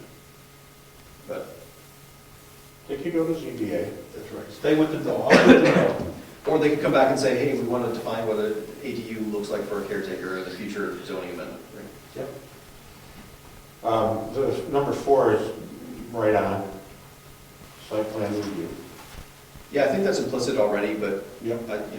just thought I'd make it clear so that we're reminded that it's Now, required. would you require a full site plan or a minor site plan, or is it acceptable use? Yeah, it's- Depends on what they're building it for, Yeah. and what the use of the lot's gonna be, whether they're gonna, if it's a 10-acre parcel, and might be full, who knows? I think that depends on the size and, I think the new building, I mean, Scope. if you were gonna put a caretaker in the lodge, right, you could repurpose existing Yeah, absolutely. square footage. Maybe we wouldn't say that he needs to do site plan, or maybe it's minor, Well, but, maybe you might want to do a secondary, like an entranceway, have a separate house, which would be the caretaker's dwelling, plus maybe a gateway to pay, for a paid admission. That might be another reason for the building. They would naturally have to meet all building requirements. But maybe an actual separate building, whether we want to go to a full site plan review for that, or do a minor site plan review for the auxiliary building. Well, D, well, what about C? C, I think that's just a no-brainer. It means, at this point, we are going to leave that alone because we haven't determined what number A is gonna be. So I think if we wanted to, we could say that there's no right-of-way requirement on a lot. So maybe you say you could create a back lot and sell it, or do recreation on it. Astronomy, for example, would be great on top of the mountain. You have to be pretty explicit, though. I'm just saying, I could conceive of, some of these uses where you wouldn't actually need road frontage, and maybe, has a little ATV trail that goes up there, and you drive your telescope up to the top of the mountain or whatever, right? So, or maybe he has stuff built up there, and you go and look. Would a caretaker dwelling up there? So I don't care about the caretaker's dwelling. If you leave that in, is that all is binding, or can someone waive it? We can't waive it. We can't know, because it's, who could waive it? The ZBA? ZBA maybe. Depends on what they're trying to do up there. That's right. So that's why that area from being tight, and if it looks reasonable, let the ZBA or someone say, yeah. Or ZBA, or just do a zoning amendment. to Yes. say, you know, Well, we can build something at the top of the mountain without having a little piece of lot all the way down the road. well, then you come to the second sentence, frontage on a class 6 road. That's what I was talking about, yeah. That's an issue. Does not meet the frontage requirements for the, Right, so I pulled that out of the RA1 language. We could say that class 6 road is enough, because it might be that some of these things are gonna be summer only, and a class 6 road may be fine. Right, we have class 6 summer camps or whatever, right? I mean, if it's a summer activity that's happening back on the mountain, maybe that's fine. But if it's a winter activity, I gotta think this one out, because I'd leave it in. I think you can always waive it.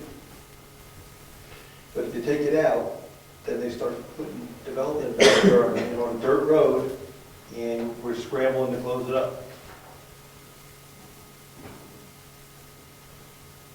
Don't you live on a class 6 road? They do. They close you down, man. Well, what happens if we want to change it? That's what I work, right? What happens if we want to, set aside, we'll talk about some other road. Lower part of Tucker Road is class 6.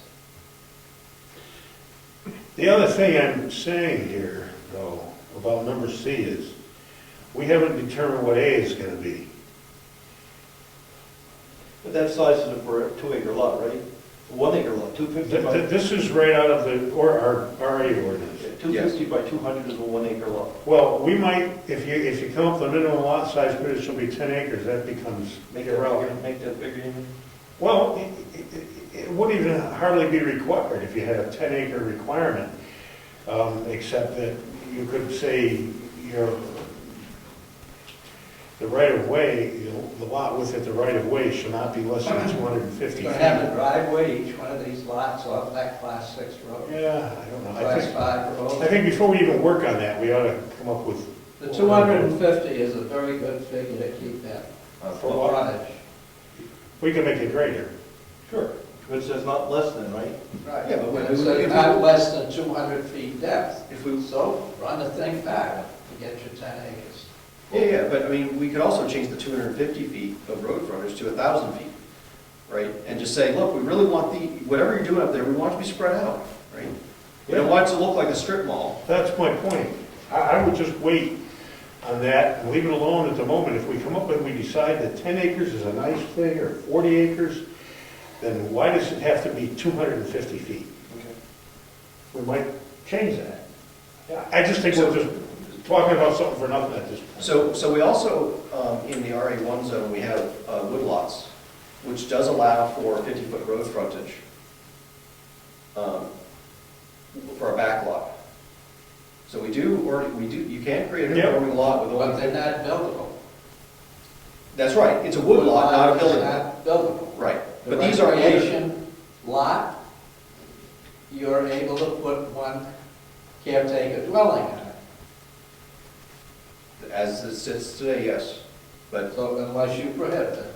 well, I mean, the topography may prohibit it too, right? I mean, or, in a practical sense. I think it's, If it's marsh, right, the state's not gonna let you build if it's a wetland, right? If it's a steep mountain, it's gonna be very expensive to build, so. I agree, but I think that after we've thought about this 10-acre business, when we come up with something we agree on, if we do, then we should go down to this thing now and say, okay, how's that gonna fit with this?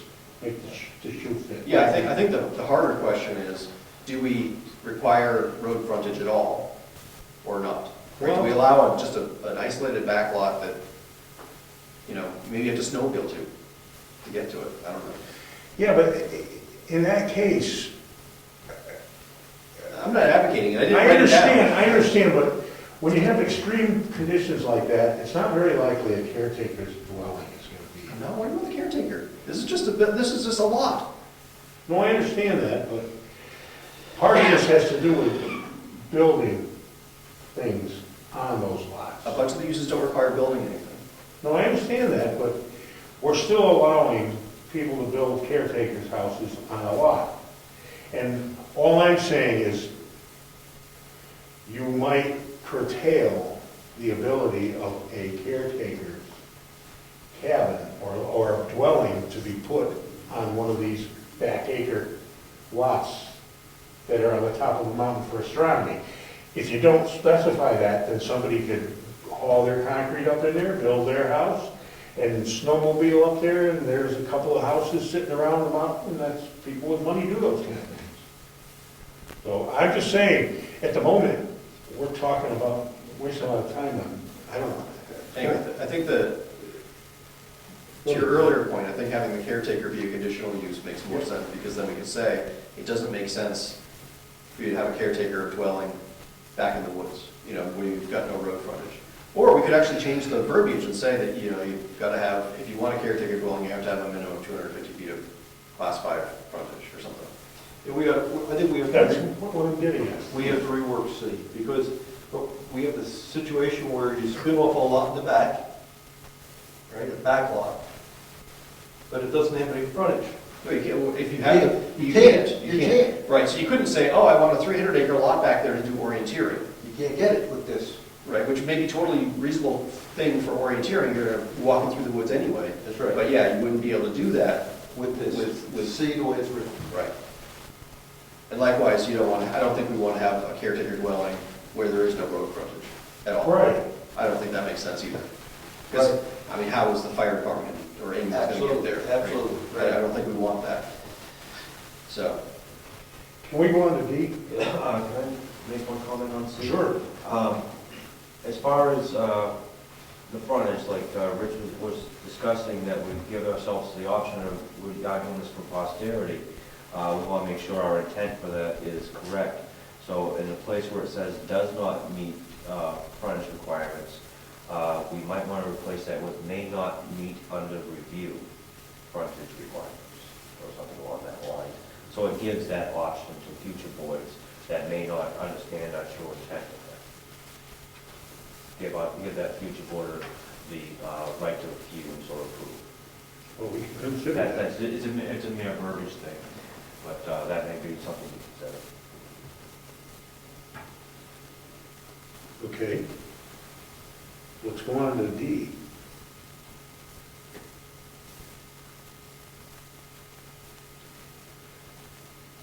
Well, this is right out of the RA zone too. I don't see a problem with any of that because we want bigger instead of smaller. So there's no reason why there should be a hardship with those setbacks. well, we could decide we want to not have anything right on the edge of the property, right? Well, we can make them greater, Right, but I wouldn't make them any smaller than that. I mean, it doesn't- no, I would agree, I would argue against making them smaller, or not having setbacks. But we could, you know, those are what we use for residences on 2 acre lots, right? Not what, if we're gonna have 10 acres or 50 acres, you know, we may want to increase those setbacks, or side setbacks increased or something. I think E is, we can get rid of, like you said. Although, well, this is lake or pond, we do have a stream. You have people that pull that one, right? You've got houses on 250 feet of stream. It's actually considered shoreline. That's right. So I'd leave it in there. Well, we may want to add stream if that's Yeah, not clear. Doesn't say lake, pond, or stream. Okay. stream. Well, so it does, Maybe you want to say wetland. Well, I don't know. We really have a lot of low spots around. Yeah, with stream and. So I pulled this from RA1, so we may want to maybe separately make a change to RA1 if stream is important. yeah, There's a lot of streams that you get 250 feet of frontage on, otherwise it's a non-buildable lot. We've seen that happen in town. actually, all water courses in the state of New Hampshire are considered the right of way.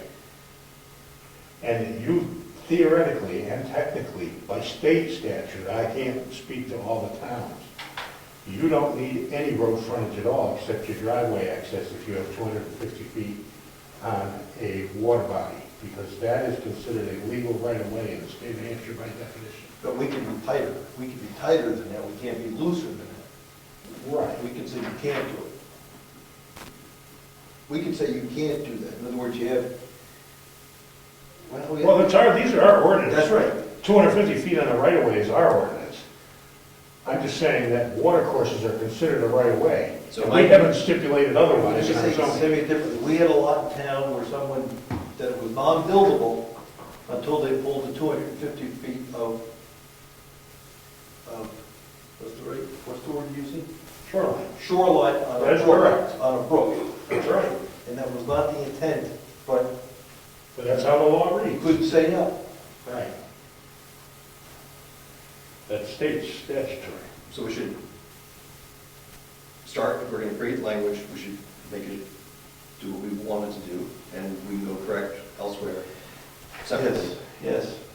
So you're saying that item C should clarify that right-of-way on a class 5 road, rather than just right-of-way in the first sentence? Class 5 or better? We want it to be a road right-of-way rather than water right-of-way?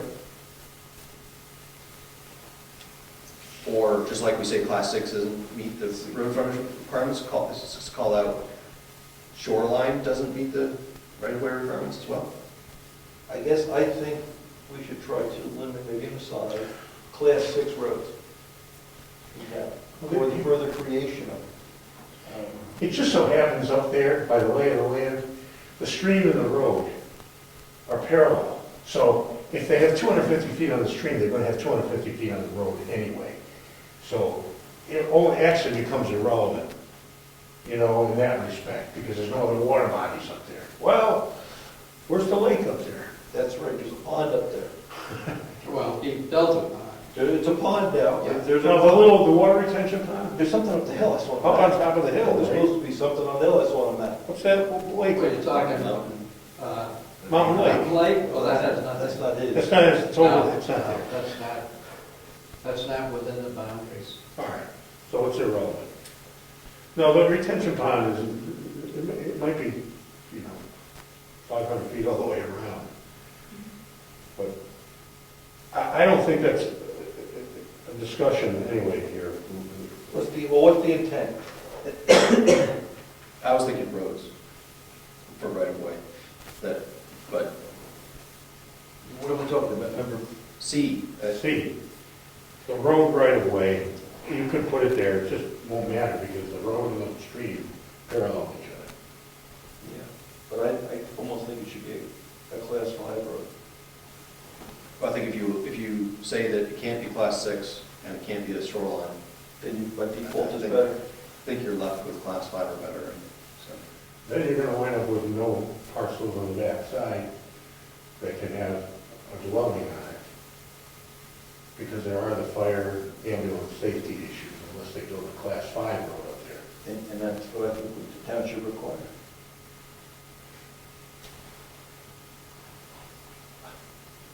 Personal thing, I live on a class 6 road. It's 1 lane wide for 3/4 of a mile. I've been there. You've been there. If there's a fire or an emergency, all I can do is get out of that house because you cannot get emergency vehicles in there and out again, right? You can't shut off water.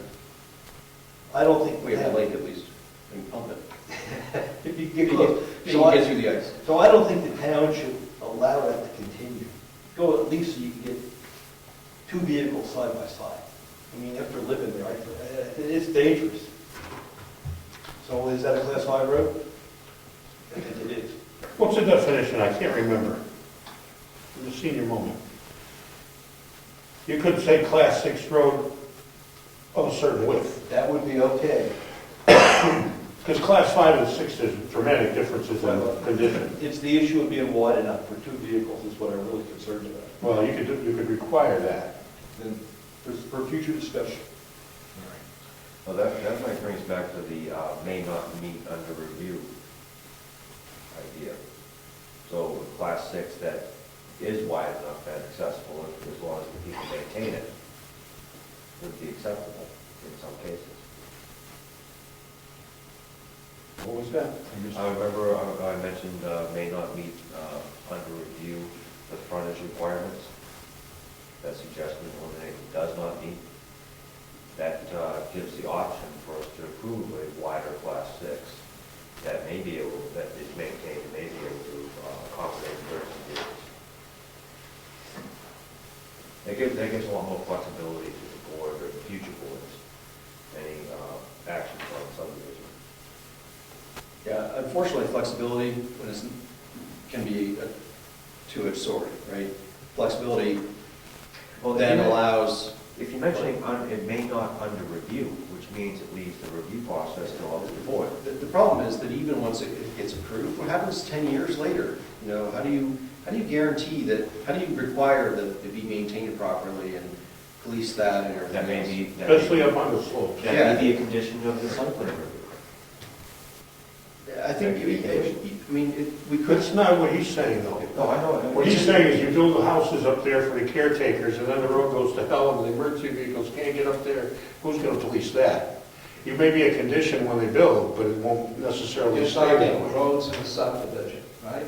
Pardon me? You're talking roads in a subdivision. That's right. And roads in a subdivision have to meet certain criteria, which town roads all have to meet. And there's a certain grade. You couldn't build a road up that mountainside and have it No, meet the requirements of the subdivision. there would have to be switchbacks, yeah. So then for this subdivision that we're talking about, these regs for that zone, we should pick up the requirements, give it as a subdivision, somebody's been an awful lot. Like it or not, which I don't, it would be a subdivision. So we should pick up those road regs. Right. Well, then they would have to build it to state specification. Absolutely. I would, at this point in time, I would keep it tight to, Yeah, you know, keep it tight. and say it's gotta be class 5. If somebody can make the case later to loosen it up, they can try to make the case later. Well, it all comes down to, you want to subdivide them to put your observatory up there, that's one thing. But we might stipulate that you aren't going to be able to build a dwelling, caretaker's dwelling or otherwise, on anything that isn't accessible by a class 5. I mean, we can come up with that, Well, because it's life safety business. yeah, so what happens if he has 250 feet of road frontage on Moose Mountain Road for whatever, whether the existing lot or a new lot that he wants to put a caretaker dwelling on, but then wants to put a 1.5-mile driveway up the mountain, right? I don't think It's a driveway, if he burns to death in the middle of the night, it's a driveway, it's not the town's problem.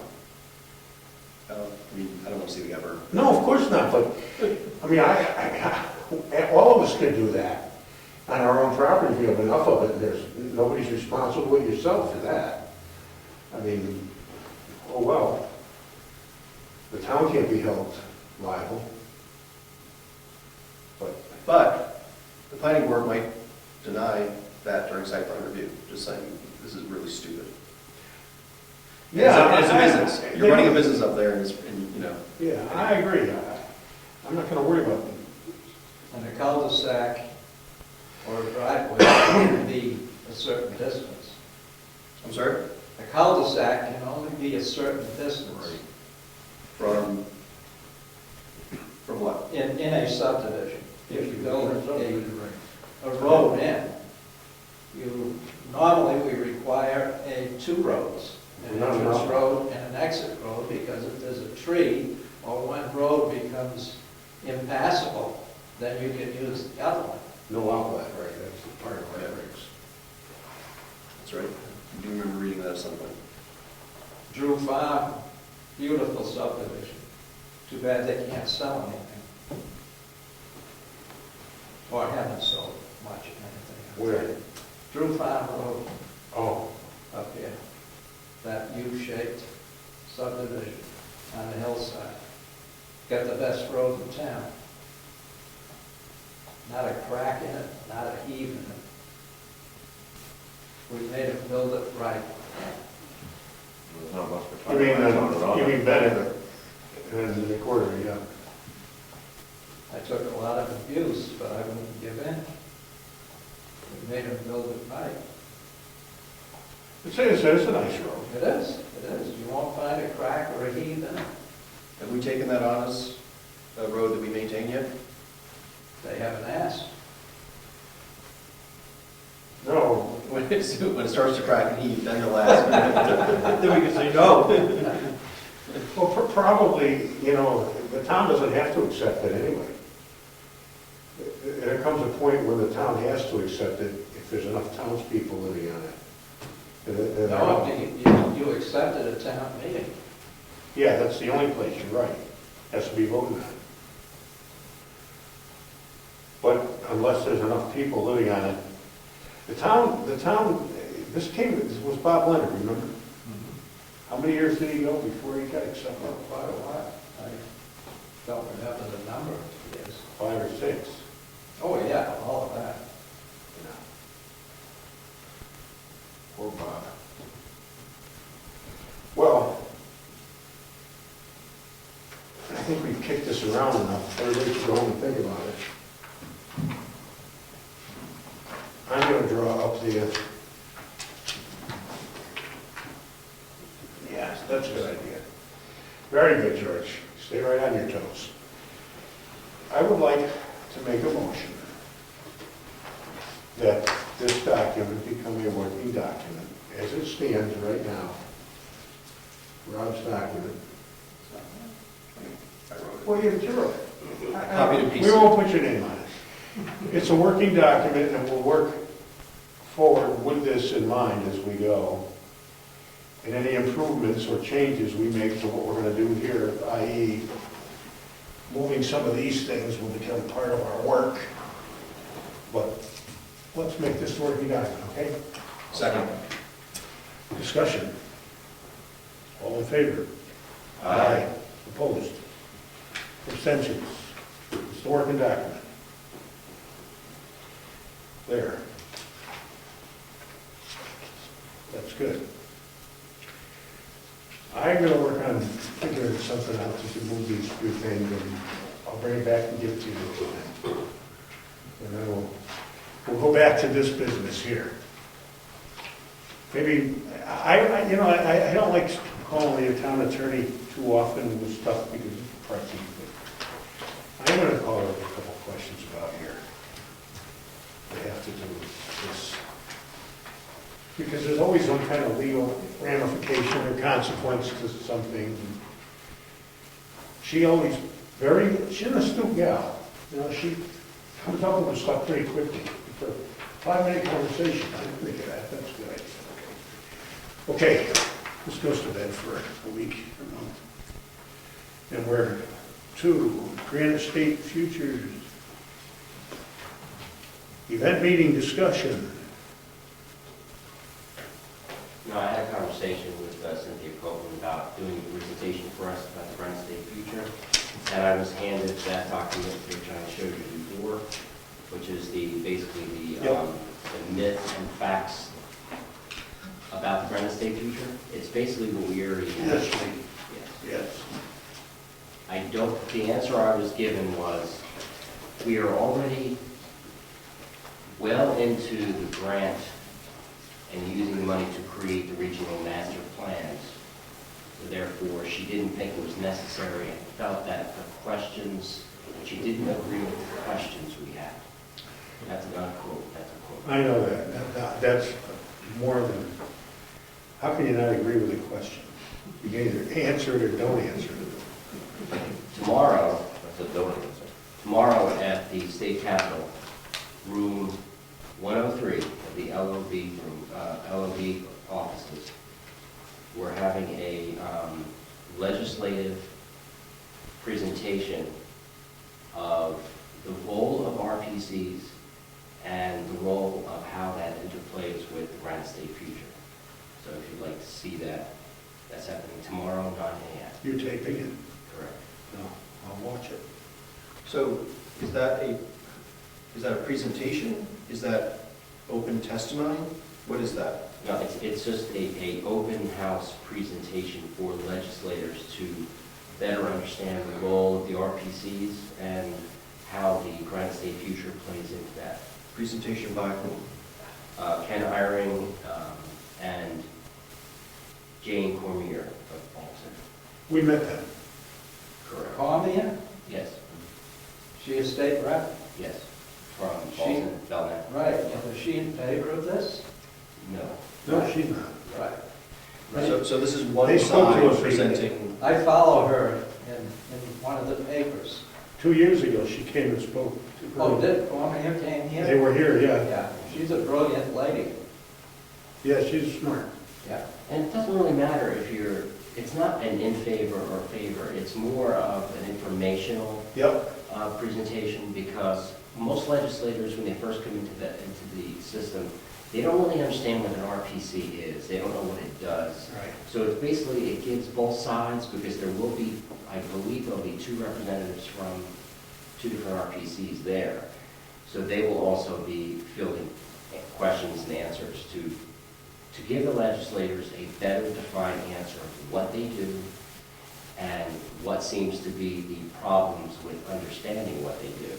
Also, to understand better as a state rep, what HUD has to do with the Granite State future, what the contract that the National Regional Planning Commission has to do with it. In fact, if you wanted to read it, I actually have the 50-page abstract application of the Granite State future here, if you want to read this. I can send Yeah, I it to will you. just. 50-page abstract. It's 50 pages, and this is Government why, isn't too big, is it, guys? well, there's, Abstract. The hell was the document, 5,000? now technically, HUD seems to feel that. I know I'm being recorded, but I don't care. HUD has to, originally, HUD has to make sure that if states take money, then they have to make sure, and Congress made them, have to make sure that something's in place so they can, know where the money's going. Now, over the years, that might have changed a little bit, and these abstracts are so long that if you really read through them, it has items in there that nobody's reading. Westchester, New York, the county in New York, was sued. HUD has an item in the abstract that if an outside group whose role is to do civil rights and equality feels that a town that's received HUD money is not following the application to the letter, HUD won't sue. Those organizations are allowed to sue. And that's what happened with Westchester, New York, where they got sued. Something happened recently where the new commissioner of the county that Westchester's in, first they did their requirements of making 10,000 units. And then all of a sudden HUD came in and started changing and adding to it, because the abstract is so well written, you can basically do that. So what I think the presentation tomorrow is going to do is help everybody understand the main issue of the structure of the RPCs and how it's able to go to the federal government for funds, what these abstracts mean, are towns aware of all these stipulations in here. So it's complicated, but it has to be broken down, because the legislators, they're supposed to write laws and pass things, and what's happening is they're being bypassed, and anybody can see that. Wasn't the Westchester County thing largely due to demographics? The problem that what initiated the lawsuit? No, what initiated the lawsuit is that they agreed to take the HUD money, to take money to develop their workforce housing, and to do that. Once they did that, it set in motion certain requirements. And what happens is, according to this outside group, their requirements weren't met, and then they got sued, and then they repaired it. But it's very complicated. so can I ask a question maybe closer to home than New York? So this HUD money is being used to fund the writing of our regional master plans. Is that a correct characterization? The National Regional Planning, the state requires the regional planning commissions to compile regional master plans for the area, for the state. That's a requirement that the RPCs are supposed to do. Since everybody's short on money, and the feds decide, well, we can give you grant money to do things like that. This is helping expand smart growth principles and sustainable development. The Fed said, okay, HUD, we're giving you money, Congress is going to give you money, and you go give grants out to states. So Nashua said, oh, wait a minute, we don't have much money to do regional planning, so why don't we just take a HUD grant? It's going to basically do what we think we want it to do. We're going to take that money and then divvy it out to all the other eight regional planning commissions, and they'll use that money to do the work to compile the state requirement to do regional plans. Okay, so does that mean, as part of that grant money, comes with strings, do those strings require that HUD's goals appear in our regional master plans?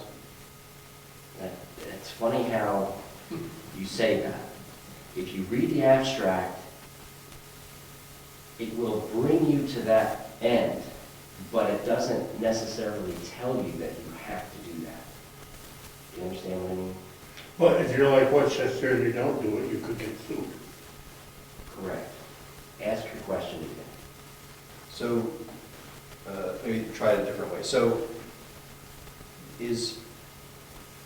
just to get specific, they want little walk-up communities, they want, the whole fair housing thing, they give it all their different initiatives that they want to see happen.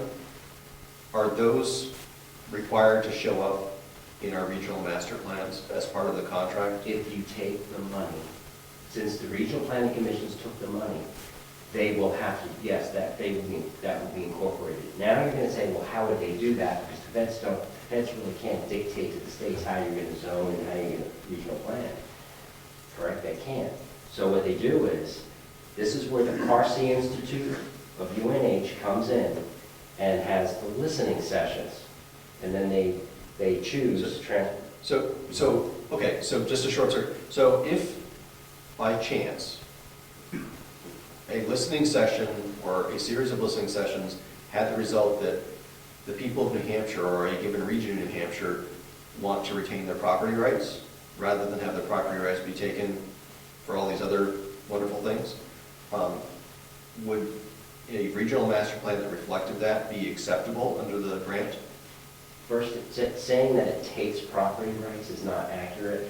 They can't, that may be what they want, in the back room, but that's not really what it's supposed to do. It's just supposed to help the region form a plan that's around sustainable development, period. That's really what it's all about. What if the region doesn't want sustainable development? They still have to form a plan around sustainable development and then ignore it. If they take the money. If they take the money, right. Right, but see, remember when Cynthia Copeland said to me, Ed, you can build a wall around, I don't quote him, you can build a wall around Brookfield, but we're still going to get in. And what she meant by that is that if we want to run a state future in HUD, or we don't want it, the regional planning commissions, by state statute, have to do something. They took money, they're going to do it. Meaning, if Wolfboro wanted to participate and did it, that is the region. So it's going to affect us no matter what we do. That's why they kept saying, participate, participate, participate. But the problem is when you participate and you go to the listening session to participate and you do the whole thing, if you saw the listening session in motion, and you can see it on video, I've done it a lot of times. I've watched the videos. Yeah, I mean, they have 5 steps: transportation, jobs, conservation, and transportation. And that's it. And they lead everybody to the same conclusion, so everybody sees the same thing. They did it over and over and over again. Well, I thought that presentation by Cormier and Ken Ayer that day. Oh, that was Elaine, that was Elaine and Ken. Right. Jane Cormier didn't Oh, come that here. wasn't her, No, okay. she didn't do a presentation. That must have been something else that Jane came here for.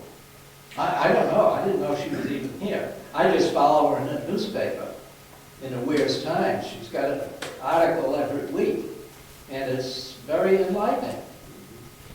So can I, maybe one last follow-up question on the money trail. Did the state of New Hampshire, in any capacity, aside from National or Regional Planning Commission, did somebody in the state approve the accepting of that grant?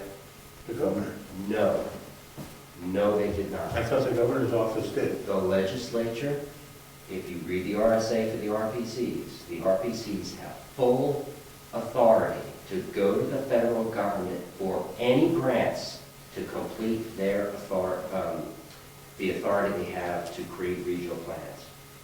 That has been, see, this is why the legislature has to understand what the RPCs do. Because it says in the RSA that they can go to the federal government and they do not need any oversight to do so. So could they have can they only go to the federal government, or can they go to anywhere? They supersede the state, in other words. No, I mean, I wish I had the RSA right in front of me, because if you do have it, it's in the book here somewhere, I'm not sure, you know. But, I mean, my question is, like, basically, can some outside entity, whether it's yes. the UN It or can be- an it can be NGO a or... private, it could be a private or public, it could be public-private partnership, it can be any outside entity, and it could be private money, it says too, in the RSA, that's what it says. And that can directly drive our regional planning. Correct. Well, now, then there'd be obligations to the private money, perhaps, unless it was donated without strings. Well, no money never comes without strings, right?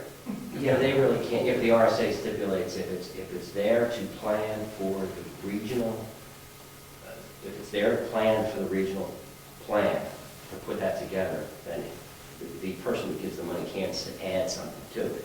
It still has to be used for that purpose. Right, but if it were, say, a company or group that thought we should have high-speed rail in New Hampshire, I'd be willing to bet that at the end of the process, at the end of the listening sessions, that all of a sudden our regional plans would have high-speed rail in the state, right? I mean, that's just the way money works. Right. What you're describing is like somewhat of a pay-to-play type of thing, meaning you would have an entity that does high-speed trains that comes in and gives money, and therefore all of a sudden high-speed train shows up because that's what they wanted to put in. Right, just like sustainable development is appearing in our regional master plans, right? Well, I think that's a different issue, but, With the greenways. yeah, but that's a different issue, what he's saying. He's saying. I understand. No, but I'm saying that it sort of makes it really obvious that it's probably not a good thing if it's high-speed rail and it's some company that builds high-speed rail. But, I mean, same thing's happening in terms of sustainable development and those other initiatives, like, you know, livable, walkable communities and so on, right? Those aren't grassroots efforts here in New Hampshire, right? That's outside entities driving that agenda. And not Agenda 21, just agenda, right? But, I mean, and whether it's it's a federal government in this case, right? And it's the same issue as like somebody coming in and saying we should have high-speed rail or wind or whatever the hell they're trying to sell. Now, Alton had a big battle with workforce housing. And the reason why this connects with Granite State Future is because what you said is the town started to see that contractors started to get very involved in getting the zoning changed to help them, to make it easy for them. So it winds up turning into a pay-for-play type of thing, and it winds up becoming corrupt. It's like a benefit corporation. If you want a part of the stack, you join the benefit, you be a benefit corporation, and suddenly you're getting a special deal. So this is turning into it could turn into a very corrupt type of deal. We have Plan Link here, which is a part of it. Now that greenways thing, is that what you're discussing? Part of it. I mean, it's all sustainable development. It is. Yeah. Well, smart growth principles that are in the RSAs that towns and cities have to adopt when they're zoning and planning. That is a workshop that you can go to learn how to plan And the Yeah. American Planning Association We'll teach you. will teach you how to add greenways in new designs. and November existing 1st. designs. Case in point, notice all the new state police cruisers. Dodge. Federal government bailout. Didn't just happen. Ford still makes interceptors. You don't see it with the state police, not in this state. Yeah, because Ford's the only company doing well on its own. Correct. They don't need the help. Correct.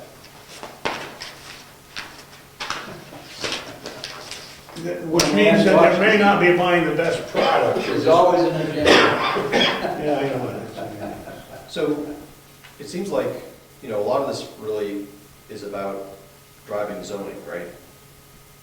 Zoning and land use. Control and growth. Yeah. This is the integrated approach to land resource management.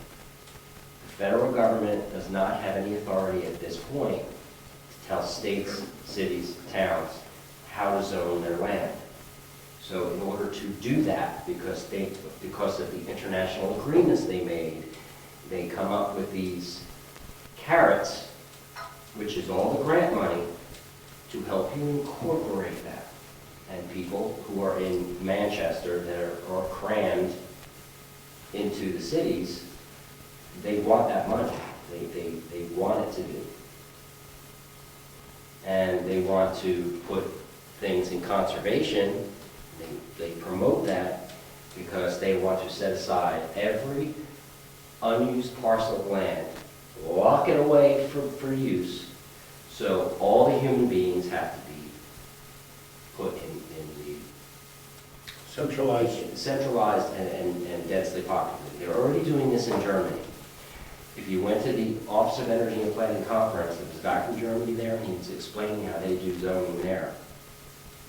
It was just the same exact thing you see in the sustainable development documents that you see around, where you have the clusters of houses, and then all the areas around them are all conservation and farmland.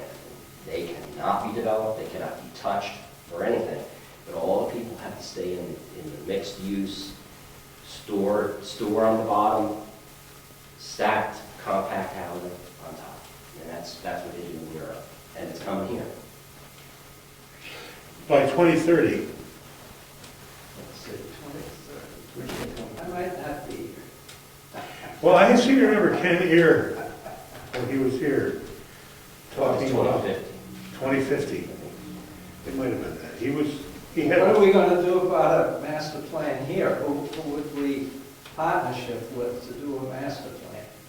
If you go to SRPC, it's going to be a carbon copy of their regional master plan. So my thought on that is that we should bite the bullet and do the master plan ourselves Yep. the way that we want it. And I mentioned at the last meeting, I think, that, I started talking to a couple of planners down there. Right. We can get some of their input, but we need to, it's our duty as the planning board to come up with a master plan that reflects what the people in this town want. And I think it's time that towns start to stand up for what they ought to be standing up for, which is not taking grant money and letting outside organizations tell us how we should live, right? I think we should be making that decision for ourselves. but it's a good thing to let those outside organizations give you their data. That's fine. OEP is going to still do their Yeah. growth projections, and no matter how wrong they might be. I mean, it's. I think we were supposed to have 935 people in town by now or something like that. I don't know how bad their projection could possibly be. Well, eventually they'll start withholding money for transportation. We don't take money for transportation. Huh? We don't get any money for transportation. No, but transportation meaning road improvements, state road improvements, for instance, bus service. Wakefield will have it, Wolfboro will have it, we won't have it. What, school bus service, you mean? No. Coach. Oh, And that- we don't have it now. No, right, but we probably never will. Is that If we bad? take a certain position. Is that bad? It could be. I don't need it, but we have people in The town that transportation perhaps is, could. the transportation is gonna be done reasonably. I don't think they would be able to stop that, but at that one meeting that you were at the other day, they mentioned the CMAQ funding, which is the Congestion Air Mitigation Quality Funding from the government. That's not gonna be around forever. It's gonna be harder and harder to get that funding, and they just spent a huge amount of CMAQ money to update the buses that Coast has now. So, and they're using CMAQ money to add, bike shoulders on roads. Yeah, right. I mean, you saw, Millions of dollars.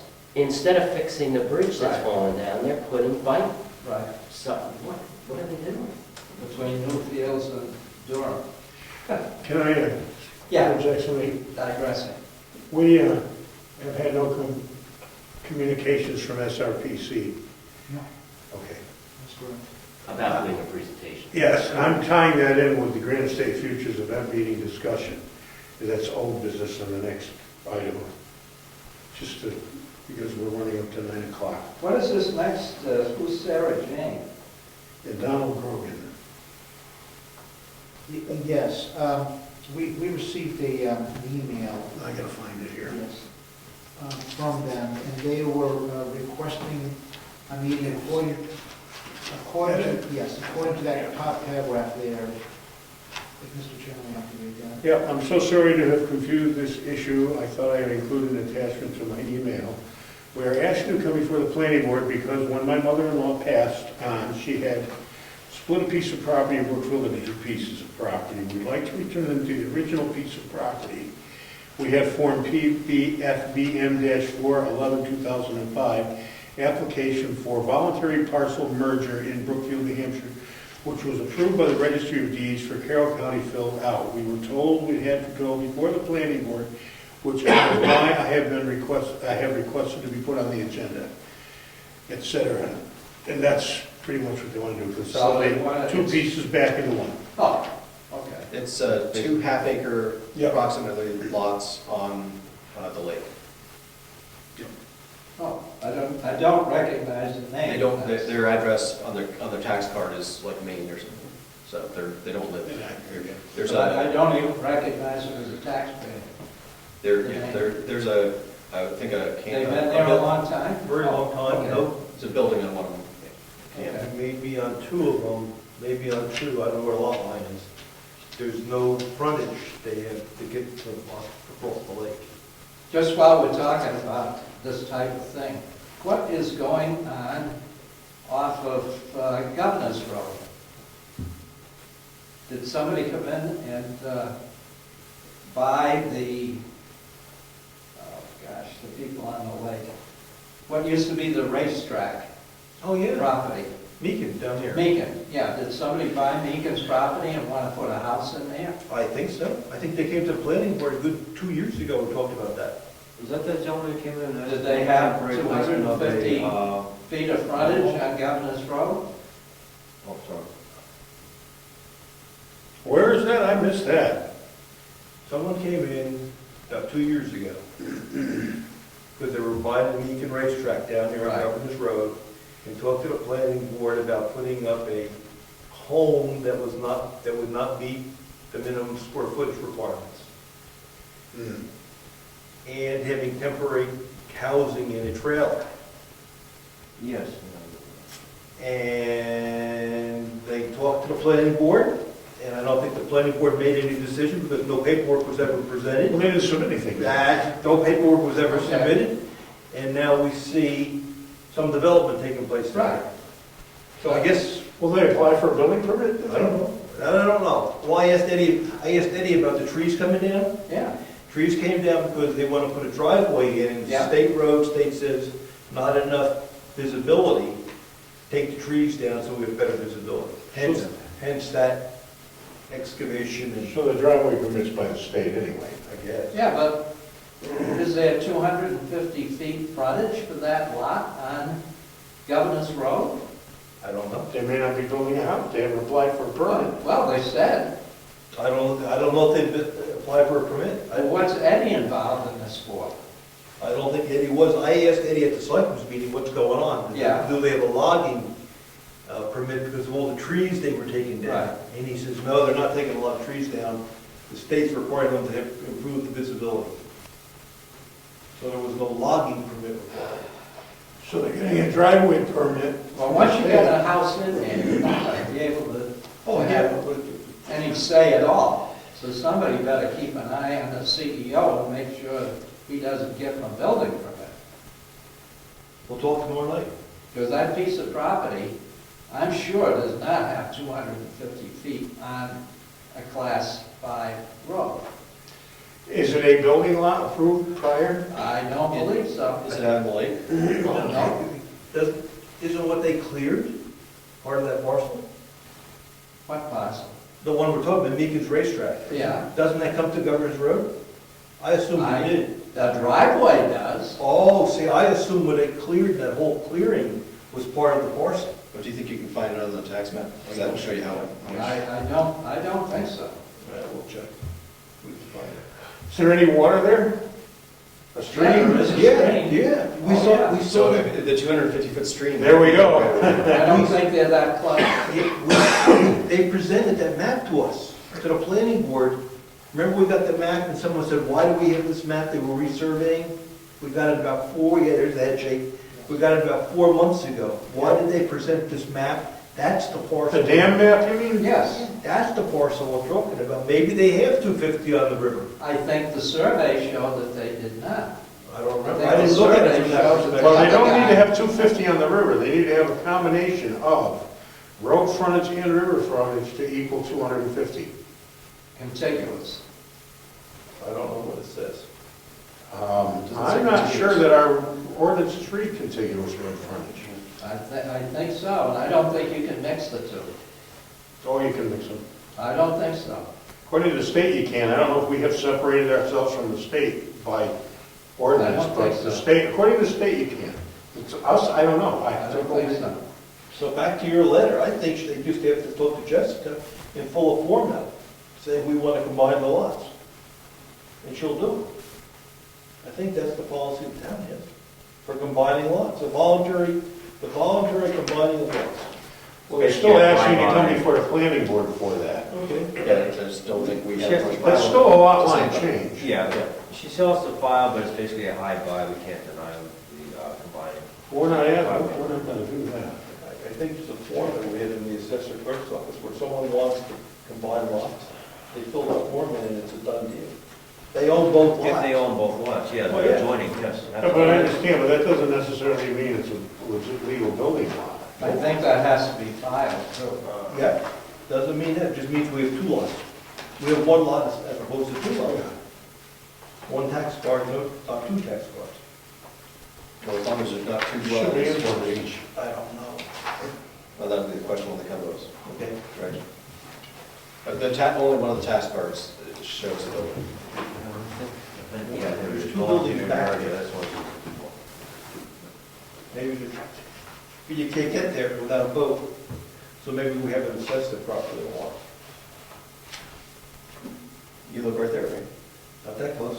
Do You have a we, boat? are we aware on the board that Lenny Chase passed away? Yes. Okay. About 2 weeks now, isn't it? Or no, just a week, less than a week. Yeah, it's too bad. Well, Carolyn said that he's better off. I'll look up the Lincoln thing. Actually, Jessica is our planning board designee. She can do that without our dominant supervision, on her own. So I thought, Yep. I think that's from Pam. Yes. Pam's or- Pam Frazier initiated that. I mean, that would only be bad if it were something like there was a dwelling on each lot, Oh, right? I mean, all of a sudden you're creating yeah. a really bad situation, right? Now you're creating a compound or something, I don't know what. 2 full dwellings on one lot aren't acceptable. Right, but is Jessica going to know to ask that question and deny it? Well, as a tax assessor clerk, she has access to all that Flash. information. Yeah. That would be her job to go to the maps and see if there's any buildings there. And she has cards, right? The cards. Yeah, show of course she all does. that, So, yeah. So, that's her purview. We don't have to do anything to that. But you're right, I mean, I don't know what they're gonna do, but that's an issue about the right of way. Sit there, if the map's open, they have many feet on Government Road. Okay, let's look at our site plan, Jim. I think. You should look at our site plan. Or something, or Okay. just see, what does it say? I gotta pull my book out, I get. See what it says about lot size. I thought it was just this section and here that they had access to that. I'm just getting beat up. They've also got like, not like 940 feet, it says, of frontage of Wood Brook. Yeah, that's what it says. Are we extending past 989? That's what it says. I was gonna say. yeah, they're getting bigger. We have to in a minute. Used to be an old racetrack back there in the Yeah. city. Racing what? I don't want to stand in According the to the racetrack there. I want to get out of here now.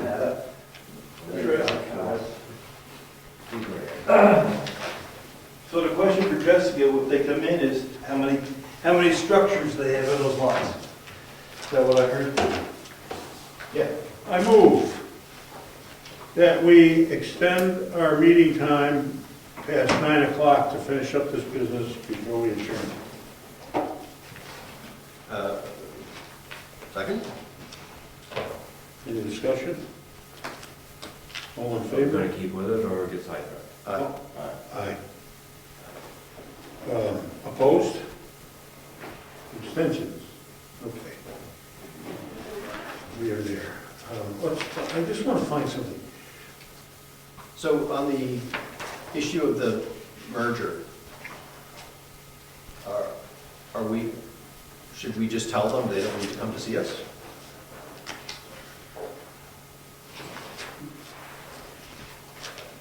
I believe that document was in Appendix C. Appendix C. Yeah, it says that I'm supposed to give them a copy of that, if I remember correctly. And that instructs them where they should go there.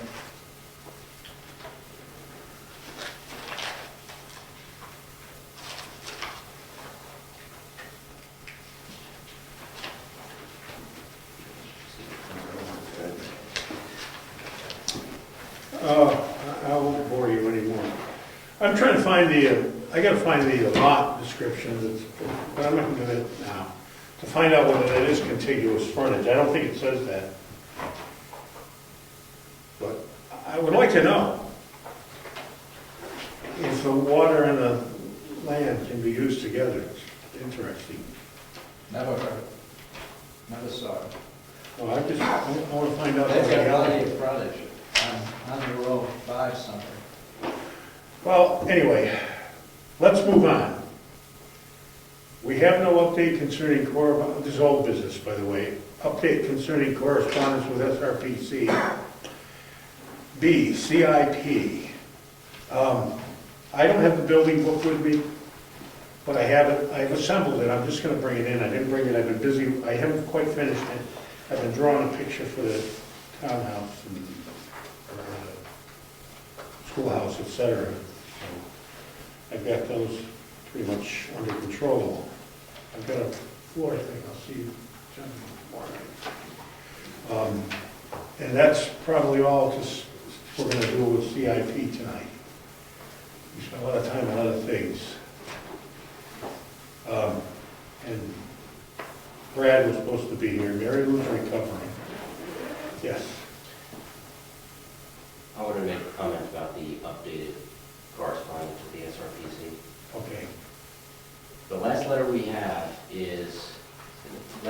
have states that they would do a presentation to the citizens of Brookfield. That's as a correct. whole. They specifically said at an event. At an event. So should I work to make that happen? An event? I mean, if Well, they don't want to come before the board and actually be on MTV. well, they can't control if they're going to be videotaped or not. It's Yeah, just that they but- wanted the event to be around a presentation for the entire town. Yeah, but an official state document. What kind of event could we perhaps create? Well, we have Town meeting, town hearing. Town coffee? Down there? That might be better. That's an event that takes it off the table of the planning board. It makes it a little more comfortable for them, perhaps. Well, who's in charge of the town coffees these days? Anybody can be in charge of town coffee. Well, I'm not gonna run it because We used to I- have the agricultural commission do it, but they haven't done it. If we want it, we'll just pick a date, and we'll have a town coffee. I mean, we'll declare town coffee. I mean, Right. Put the chairs up, that's the bigger problem. Who's putting the Saturday. chairs up? Saturday For their own morning. share. What Saturday morning is good? Yeah, just pick a Saturday. Yeah. Yeah, I'll help you. yeah, No we problem. can have coffee and Yeah. some stuff. I'll have to look at their schedule to see what they would do. As far as CIP goes, Marilyn and John are putting together the cemetery thing for me. Now, Mary Lou is recovering from her surgery, so she's supposedly going to give me that list that we were going to get. And I have all Brad's data compiled, and we're going to park that in that road book, and we're going to try to get it online, too. Now we've got to come up with projections on what things are going to cost the town over time. And it's too late to do that tonight. Did we ever get a building committee? Yes, Selectmen, we're gonna put that together. the selectmen are the building committee. Somebody gonna give us information on the buildings? Well, I don't see why we have to even get involved, they can give it to themselves. No, I'm just kidding. I think, see, I see a CIP being on the planning board webpage. You can, the planning board can control all the segments of it. I mean, George, if you start putting that stuff up now, it's done. And we'll implement it and provide the data, and I think you have a fair question. I think we should have something by December 1st. We've effectively drafted something already, so, oh, good. Yeah, and we have the road coming from Brad, and that stuff's going to go in the road book. We're talking about turning the road book into an electronic file, too. Well, they all should be electronic, right? Well, even the road book is a great thing to resource hard copy. See, now that's a really good test case, because we're changing some of the roads right now. So the question is, what's the process for updating the road book? Who's doing that? Well, Don't have to answer me now, but that's the question, Yeah. right? Because if the blacktop's going down, he's gonna ride the roads and see what we've changed? oh yeah, especially over there. Yeah. So that's, we should work that process. How do we get the information to George? Well, number one, there's a hard copy file for receipts and bills. That kind of stuff should stay in existence the way it is, or I don't know who handles that. Does Mary Lou handle She that? does. She follows those. Okay, fine. What we need to do is from those bills, create a bulletin. And for every road, it would be its own bulletin, and the bulletin would state, this work was done, this was the cost, these were the contractors, and these are the people that manage it for the town at the time. That's good. Now, those bills are coming in right now. And So- there's no one looking at those from a capital improvement plan. All right, well, I've got, who's dealing with that, Mary Lou? Yep. Okay, I will get in touch with her and ask her to give me that, and that can go right into the road book, because it's sitting in the filing cabinet there. I've already got a bunch of stuff from Brad about past stuff, and probably won't be complete, but that stuff can go in. As incomplete as it is, it's from now on, that we want to keep it complete, so. And she's gonna be the key, or whoever the treasurer is at that point, to give that information. So that's to give us copies of the bills, you don't want that in the road book. That goes in the filing cabinet, you just know that this was the contractor, and that was the date the work was done, then you can find the appropriate bill in the appropriate file if someone ever has to go back and look. Anyway, I'll call her. She's gotta be swinging her right arm again by now. I'll know tomorrow night, if we're here. Was that right or left? I think it was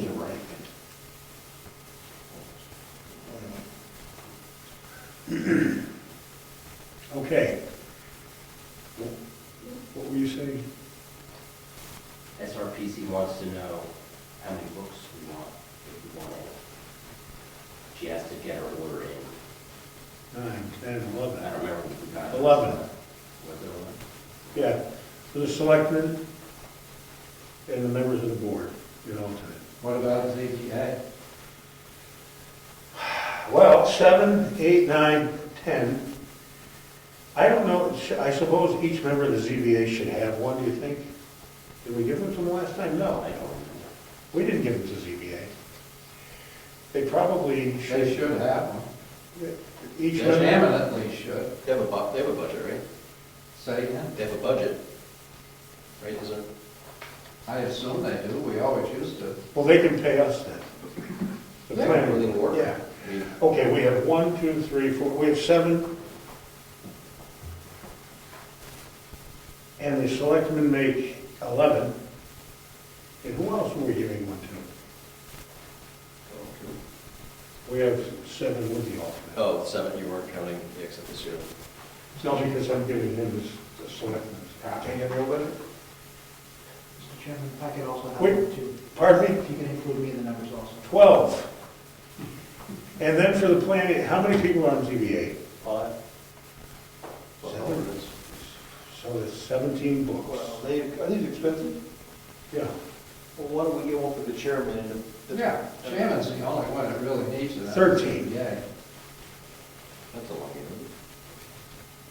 13 books. I know what they cost first. Yeah, if it's Kick the crazy- tires. If it's crazy, the selectmen will share one too, we'll put it in the office. Do you think Yeah. Cynthia will make a joke out of Brookfield getting 13 copies? You never know. Open opportunity. Well, we pay for them. Oh, yeah, yeah. Oh, they When don't. I'm on my computer, yeah. Pardon? When I'm away from my computer, I use it. Sorry, Fred, get a slap at me. Could we get a HUD grant to finance the books? Yeah, well, All right, that's enough of That's that. probably your grandson. Only if we sign over Can I- your property, right? On this lot merger, I did not read the document, I just knew we had a form. Does it say anything in there that I should be reading? Because there might be 2 lots on that. There might be 2 houses.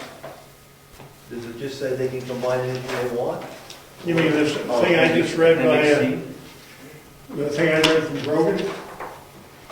no, our regs. Our reg, what do our regs say? There's 2 lots. It does not force it into a non-compliant No, lot. it's, you know, it can't be, yeah. If it does not force it into a non-compliant lot, it's basically a, Well, they're already in compliance, so.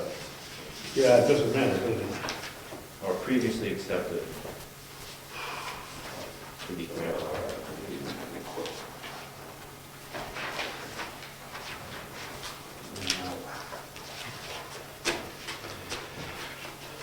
So, you got anything? Member comments, anybody have any comments? Yeah, I have a question about having internet in here. Apparently someone is supposed to make that decision Oh, about getting internet or telling the selectmen who's gonna control the access to the internet, who's gonna get the numbers. Did Bill give you that? He was gonna give every chairman the access code. And that it was supposed to, it was gonna be the The chairman's chairman's responsibility to. I have control not who gets received the that numbers. access code, I'll ask him. Tomorrow night we'll give it to you. All right, I'll be here. Yeah, okay. Right now, I You guys can't. change that periodically? We have to now. Member comments other than that? Well, here's, I think I give everybody, not everybody has it, that's a list of what towns and what they pay for the SRPC dues, and the checkbox that you see is the towns, are the towns that do not pay dues. Oh, that's interesting. And Barrington, Farmington, Wakefield, and Nottingham, and Dover, and Brookfield. Nothing doesn't. Nottingham doesn't pay. That's good. Yes, it You is. gave me that, but all the checks went there. Dover's a biggie, huh? Yes, Yes, I can see why they participate in. Wow. they also didn't participate in scenic byways and a lot of other, Unbelievable.